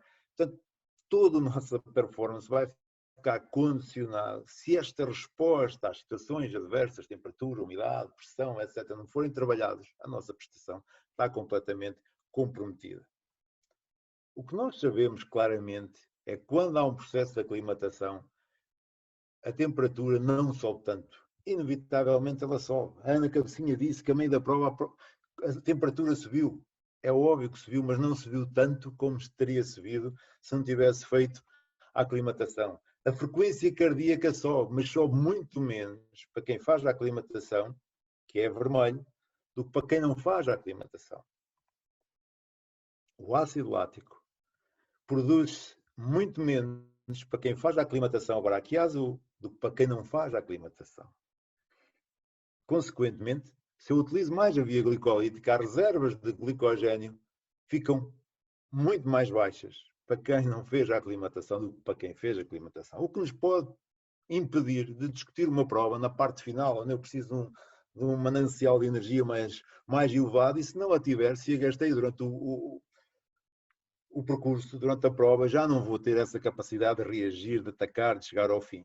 Portanto, este processo é completamente inequívoco, o que já se sabe, e todos os autores concordam para o mesmo cenário.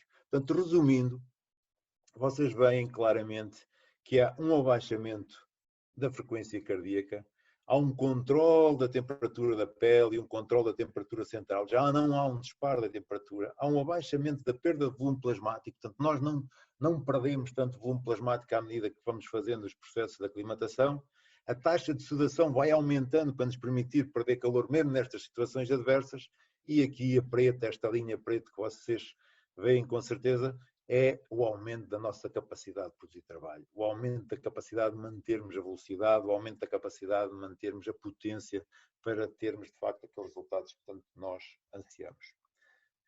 Estas adaptações verificam-se a todos os níveis, desde a circulação ao nível da pele, a taxa de sudação, a temperatura central. Portanto, nós temos adaptações centrais e adaptações periféricas. Não há como ultrapassar isto.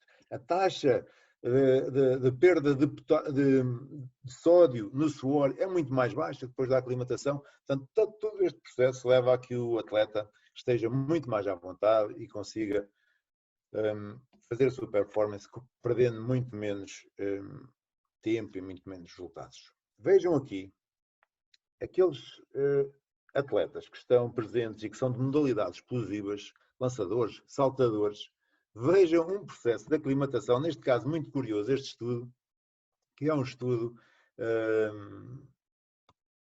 de um processo de aclimatação passiva. Só o facto de eu estar 11 dias e de submeter a uma temperatura de 48 a 50 graus e 50% de umidade, mesmo sem fazer exercício, vejam o aumento do torque ao nível da força. Portanto, estamos a falar de 8 newtons, o que é para um saltador qualquer coisa de importantíssimo, ou para um lançador. Aqui um outro gráfico, um outro quadro que nos mostra números muito concretos para vos dizer o quê? Para vos dizer que isto está estudado e que nós só temos, de facto, que aplicar o que já se sabe e individualizar, aqui sim, individualizar, quer para o remo, para a natação, para o ténis. Nós temos a taxa de sudação por hora, a quantidade de líquido que eu consigo beber voluntariamente e depois as respectivas percentagens de desidratação. É óbvio que este processo de hidratação, de beber, tem que ser treinado. Quem é que consegue passar de um bidon ou 2 bidons num treino para uma competição onde bebe mais de 10 litros de água? Portanto, isto tem que ser um processo gradual, obviamente, e que tem que ser treinado, preparado pelo organismo. Saindo do que já se sabe, estes são os sintomas que nós temos e que quem esteve lá, alguns de vocês sentiram algumas destas sensações já, que é quando a temperatura central, aqui medida na temperatura retal, está entre 40 a 40,5, há uma sensação de frio por cima do estômago, portanto, arrepios mesmo. Entre 40,5 e 41, fraqueza muscular, desorientação, perda de equilíbrio postural. Nós vimos isto, vimos os atletas em Doha a caírem uns atrás dos outros. Portanto, vejam a ponto que estava a temperatura central. 41 a 41,7, diminuição da transpiração, perda da consciência e do controle hipotalâmico, e a partir dos 42,2 podemos mesmo ter a morte dos atletas.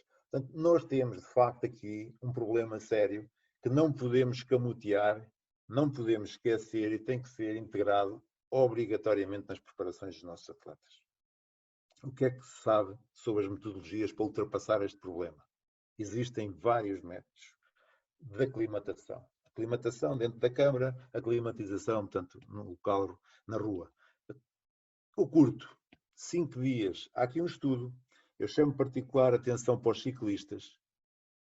Uma umidade relativa de 50%, uma temperatura de 40 graus e tivemos um aumento na potência do limiar depois da aclimatação de 16,1 watts. Isto quem tiver um limiar nos 400 watts, aumentar mais 16 watts, vejam o tempo que vão tirar na vossa prova. Temos um segundo método de média duração, aclimatação a média duração, com 50% de uma intensidade, 50% de VO2 máximo, 10 dias de duração, portanto é o dobro do tempo, uma umidade relativa muito baixa, aqui curiosamente neste estudo, e temperaturas de 38 graus. Tivemos um aumento de 34%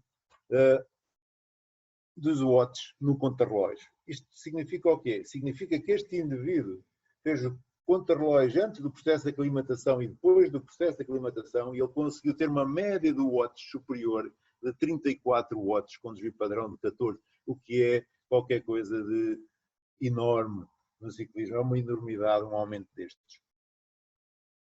O que nós também já sabemos, e existe na literatura, é que o nosso organismo tem, de facto, uma capacidade de memorizar esta aprendizagem que ele faz na aclimatação. E nós vimos que o que está descrito neste artigo é que se nós abandonamos um processo de aclimatação na véspera de 7 dias de ir para o local, nós precisamos de 2 dias até reavivar a memória. Mas se deixamos, se fizermos a 14 dias do dia de ir para o local, já precisamos de 4 dias para voltar a ir buscar as informações que estão guardadas. Se tivermos 28 dias, necessitamos já de 5 dias no local, e se de facto o último momento da climatização aconteceu a mais de 42 dias do dia em que eu cheguei ao local, eu preciso de pelo menos 6 dias para voltar a ter toda a informação que foi aprendida pelo nosso organismo e pelo nosso sistema nervoso central. Portanto, estas são informações importantes para as viagens, para os tempos. Existem inúmeros estudos, está tudo descrito sobre isto. É inequívoco que a aclimatação reduz a temperatura corporal central e periférica, reduz a produção de ácido lático, há um menor dispêndio metabólico, somos mais económicos, há uma menor perda de volume plasmático, há uma menor pressão arterial, há uma maior estabilidade cardíaca, mais glicogênio poupado que vai ser preciso para a parte final das provas, maior eficiência energética e maior capacidade de gerar trabalho. Tudo isto é, neste momento, consensual, portanto, e de facto não há dúvidas quanto a estes aspectos que eu referi. No nosso caso, em particular, e antes de partir para os trabalhos com os atletas, nós fizemos vários ensaios. Vamos dar conta muito rapidamente de alguns ensaios que fizemos. Aqui a resposta da frequência cardíaca para a mesma intensidade, numas condições de 34 graus e 55% de umidade. A intensidade manteve-se constante, a concentração de lactato manteve-se constante, a frequência cardíaca vai desde 127 a 181, resposta cardiovascular. As alterações da frequência cardíaca entre as situações normais de 21 graus com 60% de umidade ou 34 graus com 60% de umidade relativa alteram significativamente. Portanto, o atleta tem que perceber que vai ter frequências cardíacas mais altas. Isto não pode afetar do ponto de vista do rendimento. A ativação do sistema nervoso simpático, antes de estar habituado e depois, é muito maior antes, o que faz com que as respostas sejam exageradas no início. A pressão arterial, da mesma forma, quem não está aclimatado responde com uma pressão arterial brutal. Vejam pressões arteriais sistólicas de 300 mm de mercúrio, portanto são pressões maximais. O consumo de oxigênio para quem não está aclimatado é mais elevado, a ventilação é mais elevada, a temperatura central, vejam, se nós tivermos a temperatura que temos hoje, nós conseguimos fazer 1 hora de esforço sem passar dos 37 graus. Andamos ali entre os 37,2 e os 37,9.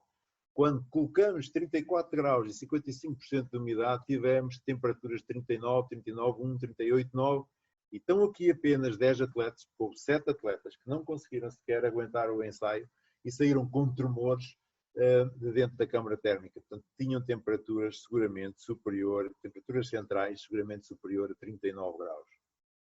Isto, obviamente, antes do processo de aclimatação. A quantidade de líquidos que bebemos numa temperatura amena, a 21 graus, a verde e a azul, vejam, triplica a quantidade de líquidos que nós bebemos, mesmo assim não conseguimos fazer face às perdas que temos. Aqui a percentagem de desidratação, nas condições de Tóquio, a azul, chegamos a ter atletas a perder 15% do volume plasmático, qualquer coisa de muito perigoso e de comprometedor da performance e dos resultados que todos nós aspiramos. Portanto, ninguém pode, de facto, ir para uma prova com esta perda de volume plasmático sem fazer este processo. Recentemente, fizemos um outro estudo, um bocadinho solicitado pelos treinadores, porque dizem, durante 5 dias, durante 10 dias, todos os dias para a câmara, eu gostava de ter aqui intervalos para fazer as nossas sessões. Então nós, motivados por um estudo que encontramos de um método intermitente, em que o atleta não vai todos os dias, intercala dias, e nós fizemos este ensaio. Portanto, durante 2 semanas, a 60% do VO2 máximo, mais uma vez com 34 graus e 55% de umidade, o que é que fomos encontrar em corredores? Fomos encontrar a mesma tendência que já tínhamos encontrado nos outros estudos. Portanto, quer nas durações mais curtas, 30 minutos a castanho, há uma tendência de diminuição da frequência cardíaca. Nas durações de 1 hora a verde, verifica-se uma tendência, embora não tão visível, mas nas sessões de 90 minutos a frequência cardíaca baixa novamente, com a tendência que já estávamos a ter nos métodos contínuos. Aqui, relativamente ao lactato, o que temos é antes e depois da aclimatação. Obviamente, depois da aclimatação temos produções de ácido lático muito mais baixas e temos uma outra coisa que utilizámos desta vez, que foi a sensação subjetiva de esforço. E os atletas responderam à escala de Borg com sensações muito mais agradáveis. Portanto, eles detectaram que estão a sofrer menos após a aclimatação. Aqui, relativamente à pressão arterial, ela baixou. E aqui, muito interessante e já direcionado para os treinadores e para os atletas. à intensidade correspondente à concentração de lactato de 2 milimoles antes da aclimatação de Tóquio, e depois a velocidade subiu. Antes da aclimatação, na intensidade correspondente às 4 milimoles de lactato, a velocidade voltou a subir. E subiu em todos os atletas. Portanto, o que nos leva a crer que nós podemos, de facto, melhorar a nossa performance com este processo de aclimatação. Rapidamente, a experiência que tivemos em Doha e o trabalho que fizemos com a preparação dos atletas em Doha e dentro da câmara térmica vem-nos, de facto, a reforçar aquilo que já sabíamos e a confiança. Não vou passar o vídeo, alguns de vocês com certeza já os viram. É um trabalho duro. Os atletas têm que ter uma grande resiliência para, de facto, aguentar estas sessões. Aqui, a mesma coisa. No entanto, o que é que temos aqui? Temos uma perda de volume plasmático a diminuir de sessão para sessão. Aqui aumentamos a intensidade, ele volta a subir a perda e voltamos a manter e ele volta a descer. Portanto, nós como que, de uma forma progressiva, aumentando a intensidade, e não pode ser logo no dia seguinte, porque de facto ainda é muita a perda, mas precisamos de alguns dias, e estes dias, depende de atleta para atleta, nós conseguimos ir adaptando o organismo, e cada vez ele vai conseguir suportar cargas mais elevadas com menos esforço. Aqui, muito interessante, mais uma vez a perda de volume plasmático, mas no fim de uma sessão de aclimatação, de uma semana de aclimatação, perdemos menos de 5% de volume plasmático. Num segundo momento de outra semana já só perdemos 2,8% e aqui já só perdemos 2 e qualquer coisa e na última já nem perdemos. Relativamente à frequência cardíaca, à tendência deste atleta, do abaixamento da frequência cardíaca, relativamente à percentagem do volume plasmático que foi acontecendo ao longo destes dias e aqui relativamente à ativação do sistema nervoso simpático versus parasimpático também, um reequilíbrio e um reagir de uma forma muito mais natural ao esforço e muito mais ajustado, sobretudo mais ajustado, mais económico, mais eficiente. São trabalhos duros. Vejam as temperaturas que estes atletas suportaram. 38,9 é a temperatura que está aqui nesta zona e aqui temos temperaturas a rondar os 40 graus. Vocês viram ali os sintomas a partir dos 41 graus. Vejam que 40,6 graus na cabeça deste atleta. O que leva, de facto, a que tenha que haver estratégias de arrefecimento. Aqui, neste caso, com água fria, a mudança da cor diminui, significa a perda do calor. Aqui o João Vieira a ensaiar-nos. Vejam que a temperatura da cabeça é tão grande que nem a água estava a conseguir arrefecer, só na segunda e na terceira vez que ele passa a água é que vai conseguir arrefecer ligeiramente. Mas, caros atletas, treinadores, não é só durante as sessões de treino que vocês têm que preocupar. Eu ouvi com agrado que vai ser controlada a hidratação ao longo desta dia na aldeia olímpica e nesta dia nos Jogos. Porque, de facto, grande parte do que nós somos água. E esta água, nestas condições climáticas, ela evapora-se.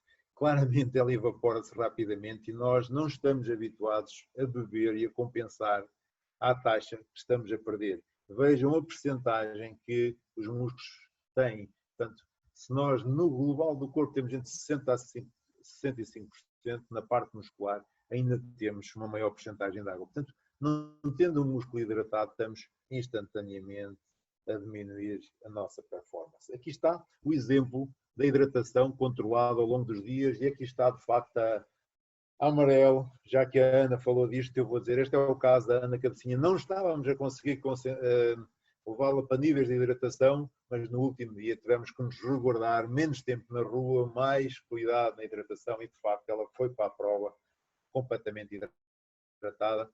Todos os atletas competiram completamente hidratados.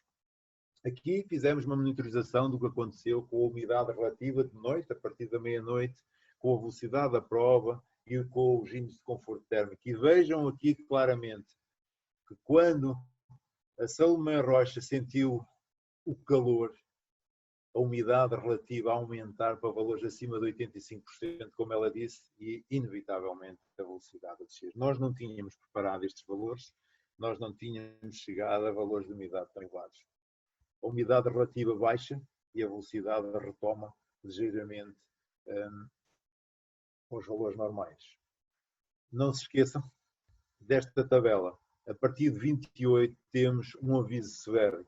Estes atletas competiram com um índice de conforto térmico acima de 30. Eu deixo aqui o meu apreço e o meu elogio pelo profissionalismo dos atletas, dos treinadores, de toda a equipa que esteve implicada nesta participação do Campeonato do Mundo. Muito obrigado a todos. Muito obrigado, Amândio, por uma excelente apresentação, mais uma, e muito clara, muito prática, muito pragmática, eu diria, e isto numa perspectiva de preparação. Julgamos que é uma questão absolutamente decisiva para que as coisas possam correr bem numa competição tão importante e em que tanto se joga e em que os próprios atletas acabam por, de 4 em 4 anos, projetar a sua forma desportiva para esse mesmo momento.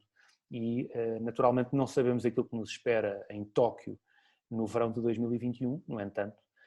As previsões são estas e existem formas de nós nos podermos adaptar, existem formas de podermos melhorar aquilo que é a nossa capacidade de adaptação a condições extremas que podem, de facto, acontecer em Tóquio, aconteceram em Doha, e inclusivamente essa questão de Doha, e o Amândio esteve lá, eu também tive o privilégio de estar presente nesse Campeonato do Mundo, que acaba por ser histórico, precisamente por tudo aquilo que aconteceu em Doha e pela similaridade entre os valores encontrados em Doha e aquilo que pode acontecer em Tóquio. A maratona e as provas de marcha nos Jogos Olímpicos foram mudadas de local e de Tóquio para Sapporo, uma vez que aí os índices WBGT, como já foi referido também pelo Miguel Moreira, têm valores bastante mais baixos. Bom, vamos passar então agora a uma fase de perguntas. Nós já ultrapassámos o nosso tempo, mas eu não resisto a estender um pouco mais a nossa sessão, até porque os comentários e os feedbacks que nos vão chegando dos nossos participantes têm sido muito positivos e, portanto, vamos então avançar mais alguns minutos e deixo aqui uma questão, no fundo, partilhada, uma preocupação partilhada por um atleta e um treinador de altíssimo nível, igual, são os dois de esportes de combate, ou seja, de modalidades indoor, o Rui Bragança e o João Neto, e que nos falam na sua preocupação relativamente às modalidades indoor. E o Rui Bragança coloca-nos a questão de se nas modalidades indoor em que vai haver climatização, ou pelo menos costuma, a temperatura não será tanto o problema, mas será mais a umidade. A aclimatação faz-se da mesma forma, pergunta o Rui Bragança. E o João Neto coloca também uma questão: em modalidades de desporto indoor com ar-condicionado, a aclimatação terá a mesma preponderância no desempenho. No caso do judo, será possível utilizar a câmara a praticar trabalho de baixa intensidade específico da modalidade?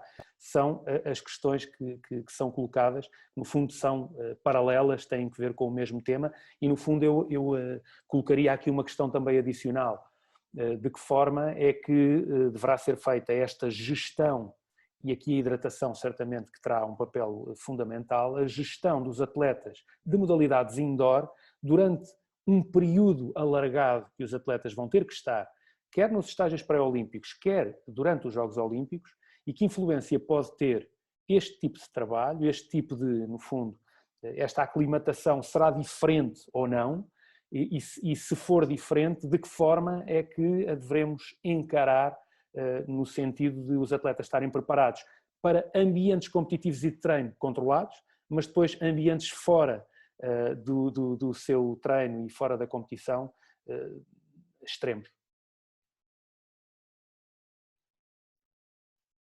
Deixaria então a questão para quem quiser começar, não sei, o Dr. José Gomes Pereira, o Dr. Amândio, ou então o próprio Marco Alves, o Dr. Miguel Moreira, fiquem à vontade e poderão avançar para esta questão, assim o entendam. Pedi ao Dr. José Gomes Pereira para ativar o som, para nós o podermos ouvir, entretanto. Eu aqui no chat verifiquei que a pergunta foi feita diretamente para o colega Amândio, portanto penso que ele deve avançar. No caso do João Neto foi, no caso do Rui Bragança não, mas eu deixaria um pouco ao painel, uma vez que poderemos ter aqui também perspectivas um pouco diferentes. Mas podemos então começar pelo professor Amândio. Ok, João Neto, grande cumprimento. De facto, nestas modalidades de pavilhão, não nos podemos preocupar só com o tempo que vão estar dentro do pavilhão, mas com todo o tempo que vocês vão andar nas deslocações, nos transportes, em que estão sujeitos a temperaturas e umidades que de facto vão causar algum transtorno. E outro aspecto muito importante, mesmo nestas modalidades, de fazer a aclimatação, é vocês sentirem de que forma é que o vosso corpo reage quando está nestas situações adversas, porque o atleta tem que estar completamente focado nas suas competições e muitas vezes só o facto de ter mais 10 ou 15 batimentos que o normal, do que ele está habituado, já é um fator perturbador. O facto de ele transpirar muito mais, o atleta já começa a pensar que algo se passa de errado. E este autoconhecimento que o atleta vai ter, que naquelas situações adversas vão haver alterações, quer na ventilação, vou ventilar mais, vou ter maior frequência cardíaca, passam a ser informações muito importantes para que isto não seja um fator perturbador. Se pudermos fazer, obviamente, a aclimatação, estas respostas metabólicas acabam por ser minimizadas. Porquê? Porque o organismo vai saber reagir de uma forma mais ajustada. Portanto, naqueles slides que eu passei, tanto o organismo vai saber transpirar mais, ou vai saber perder calor quando tem uma umidade relativa alta.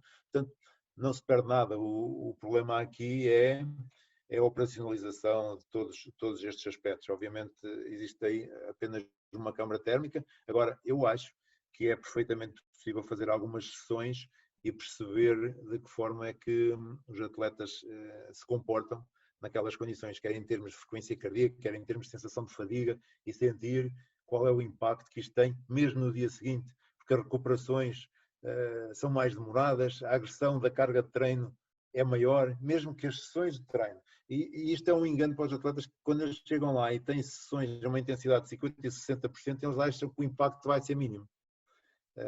Mas de facto no dia seguinte eles veem que não foi mínimo. Portanto, o impacto é muito duro, daí que tem que ser controlado no tempo, além da intensidade, controlar o volume, porque nas primeiras sessões, e sobretudo para quem nunca fez aclimatação, o impacto é muito duro.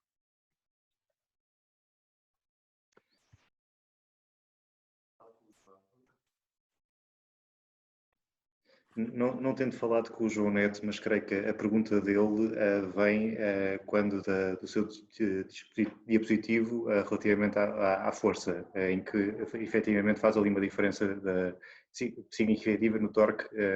Portanto, eu diria que eventualmente terá a ver mais com essa perspectiva das adaptações da força neste tipo de climas, que pode surgir a pergunta do João. Não sei se pode elaborar mais um pouco sobre isso. É óbvio que se as condições, desde que o João chegue à situação de competição completamente hidratado e bem recuperado, o impacto vai ser muito menor, porque as salas estão climatizadas. Agora, não estando climatizadas, e para quem tem que competir em pavilhões, e vamos saber se estão bem climatizados ou não. Portanto, há uma diferença enorme. Por exemplo, estou a imaginar os lançadores, os saltadores, se estiverem em estádios ao ar livre, portanto há uma diferença enorme na ativação muscular e no torque produzido. Posso? Força. Há aqui uma questão que me parece importante e a pergunta é muito objetiva e faz todo o sentido. É óbvio que é completamente diferente os atletas que vão competir e treinar outdoor e os atletas que vão competir e treinar indoor. Indoor, normalmente os ambientes estão climatizados, existe um controle da temperatura e controle da umidade relativa. Isso é uma realidade. O que não quer dizer que os atletas não tenham que se aclimatar. No entanto, aqui a aclimatação fica um pouco para segundo plano. E porquê? Porque um atleta, quando vai competir em Tóquio, tem que obedecer a um período adaptativo, que é o tal jet lag, que nós já falámos imensas vezes, inclusivamente produzimos elementos sobre isso, orientadores, e quase que se confunde a aclimatação com a adaptação às novas condições horárias. Portanto, um atleta que vai competir indoor em ambiente térmico controlado, que durante a competição e durante os seus treinos tem um ambiente térmico controlado, é óbvio que ele tem que fazer a adaptação também aos novos locais de treino e aos novos locais de competição, não tanto por questões de stress térmico, mas isso ele vai vivê-las quando estiver fora do pavilhão, e quando estiver fora do pavilhão nós sabemos que ele não deverá expor-se mais do que 90 minutos por dia a essas condições adversas, embora eu concorde e saúdo o João Neto e cumprimento, que de facto faz todo o sentido a questão que ele colocou, e o Rui Bragança também faz todo o sentido. Porquê? Porque de facto eles vão treinar e competir em condições de stress térmico controlado, o que não quer dizer que todo o processo adaptativo às novas condições horárias, às novas condições alimentares, inclusivamente ao ambiente térmico que se vive fora do pavilhão, portanto faz todo o sentido contemplar também esses aspectos. Aliás, o Amândio focou esse aspecto, embora tenhamos que deixar claro que é completamente diferente um atleta de fundo e meio fundo que vai competir em condições ambientais adversas ao ar livre. É óbvio que a abordagem é diferente daqueles que competem indoor. Era só para clarificar este aspecto. Muito obrigado. Eu não sei se mais algum dos elementos, Miguel Moreira. Sim, só fazer um comentário breve. Obviamente que as previsões que estão disponíveis foram para todos os locais ao ar livre, foi esse o critério, obviamente. Quem estará indoor, obviamente, deverá usar a previsão do ponto mais próximo de onde esteja, né? E aí a previsão horária, né, permite identificar, se calhar, e tendo em conta esta questão dos 90 minutos de exposição, o período melhor para poder sair se tiver essa oportunidade, né? E portanto, é por aí, se calhar, que para os colegas que estão, para os atletas que estejam a fazer, tenham as modalidades indoor, possam também utilizar o site para poder melhorar essa utilização do espaço aberto com as previsões para que seja o local mais próximo ao sítio onde estão. Eu também, obviamente, que queria só, penso que uma mensagem em relação ao trabalho, e também agradecia ao Gabriel Mendes, penso eu, o comentário, obviamente, em nome do IP. Muito bem, muito obrigado por este precioso comentário, que me parece de facto muito, muito pertinente. Esta questão de podermos, a partir desta ferramenta e a partir da previsão dos valores de vários indicadores, poder prever qual a melhor hora para treinar, qual a melhor hora para podermos sair, se é que podemos controlar esse fator naturalmente. Muitas das vezes podemos, outras vezes não podemos. Vou colocar aqui uma outra questão do Vítor Ferreira, treinador de natação, um grande treinador de natação, já com um atleta qualificado também para os Jogos. Coloca uma questão ao professor Amândio, num atleta de natação, qual o protocolo que aconselha para a aclimatação? De salientar que estou reticente a fazer estágios / provas em Tóquio. E no caso do seu atleta, de Gabriel Lopes, que é de Coimbra e aluno da FCDEF, o que é que podemos fazer? Coloca então esta questão.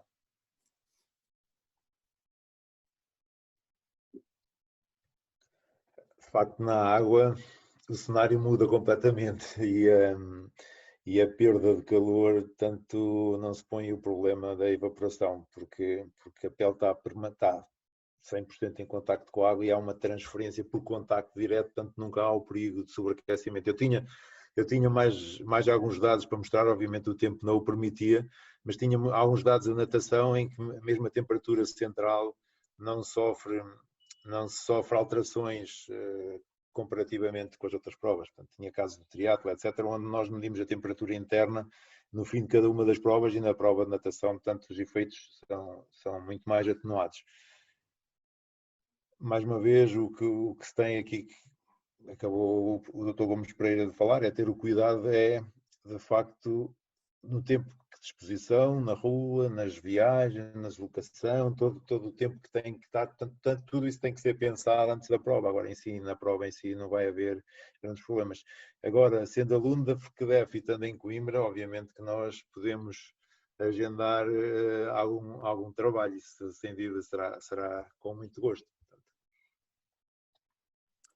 Muito obrigado. Eu colocaria uma última questão que está um pouco relacionada com aquilo que falavam da memória relativamente, uma chamada memória fisiológica deste processo de aclimatação.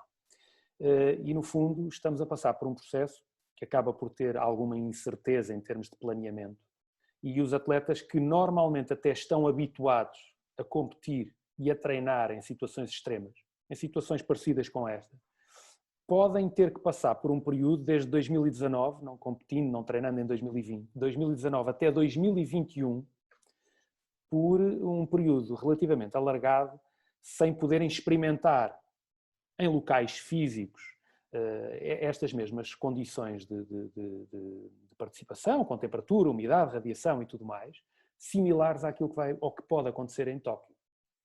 De que forma esta memória chegará para que durante este período, eventualmente de 2 anos, um atleta estar de facto muito habituado a este tipo de situações, esta memória chegará para estes 2 anos, ou há trabalho que pode ser feito de uma forma sistemática, de forma a que num período de grande incerteza, em que nós não sabemos quando, para onde e como é que nós podemos viajar e poder fazer eventualmente estágios de preparação, de que forma é que nós podemos ver esta situação? E colocaria ao Dr. Gomes Pereira, em primeiro lugar, depois... Com todo o gosto. Com todo o gosto. Aliás, é uma questão fundamental, Pedro. É uma questão fundamental. Eu colocaria esta situação neste plano. Todos nós conhecemos as normas de retoma da atividade. Elas estão expressas, são conhecidas, inclusivamente as federações participaram nisso, o Comitê Olímpico também. Nós conhecemos as regras de retoma da atividade e é incontornável, apesar de não ser este o tema de hoje, é incontornável falarmos na pandemia. Porque nós sabemos, nós que estamos ligados ao treino, e os treinadores perdoem-me, eu não sou treinador, podia ter sido, mas não sou, mas gosto de treino e tenho formação em treino, e também fui atleta há muitos anos. Para haver uma preparação rigorosa, nós temos que ter acesso a todos os meios e métodos de treino que nos permitam melhorar. Eu pergunto, nós temos acesso livre a todos os meios e métodos de treino na condição em que estamos? Não, não temos. E a natação é disso um exemplo também. E outras modalidades. Será que nós temos um calendário competitivo rigorosamente traçado? Será que esse calendário competitivo, que nós sabemos que é uma base para estabelecer uma periodização e planeamento do treino, não temos? Inclusivamente as instâncias internacionais, as federações, o Comitê Olímpico Internacional incluído, não arriscam cenários a curto e médio prazo em termos de calendarizações.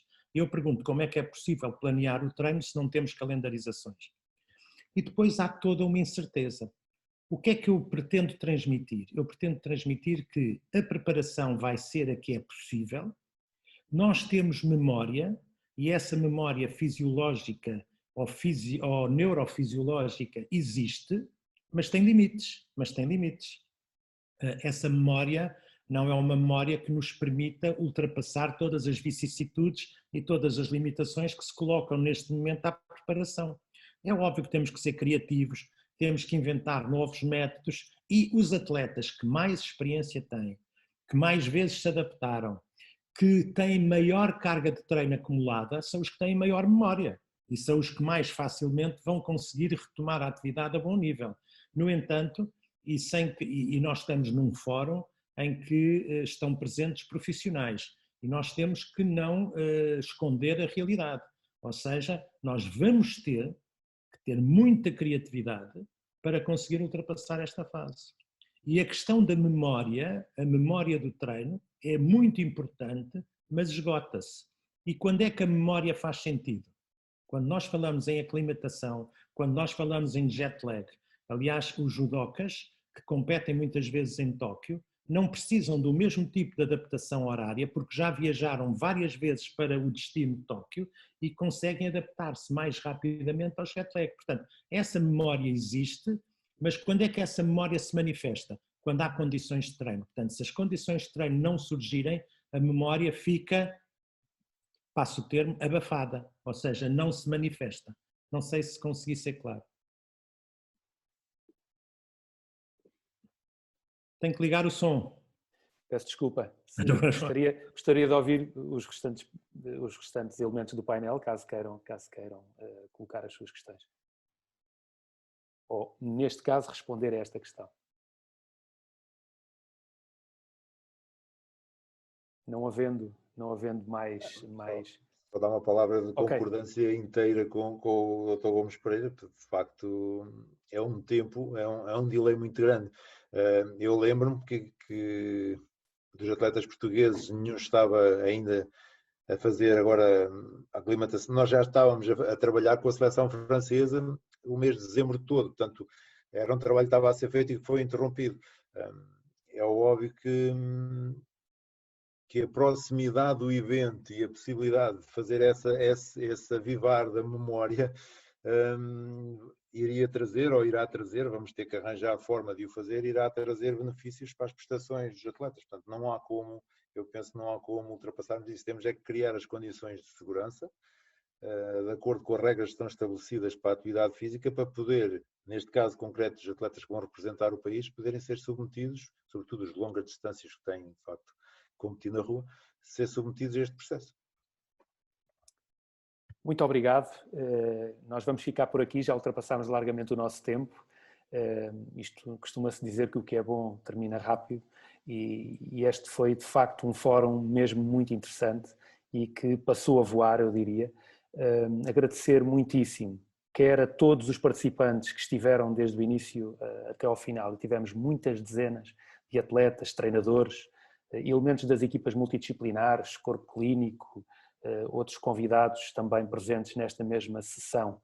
Agradecer muitíssimo a presença de todos e agradecer especialmente aos nossos oradores, quer ao chefe de missão Marco Alves, a quem também envio e saúdo neste momento também difícil e de todo este reequacionar da missão para um ano mais tarde, uma situação absolutamente nova para todos e tem esta tarefa também difícil de levar a bom porto esta nossa nau, digamos, desportiva até Tóquio.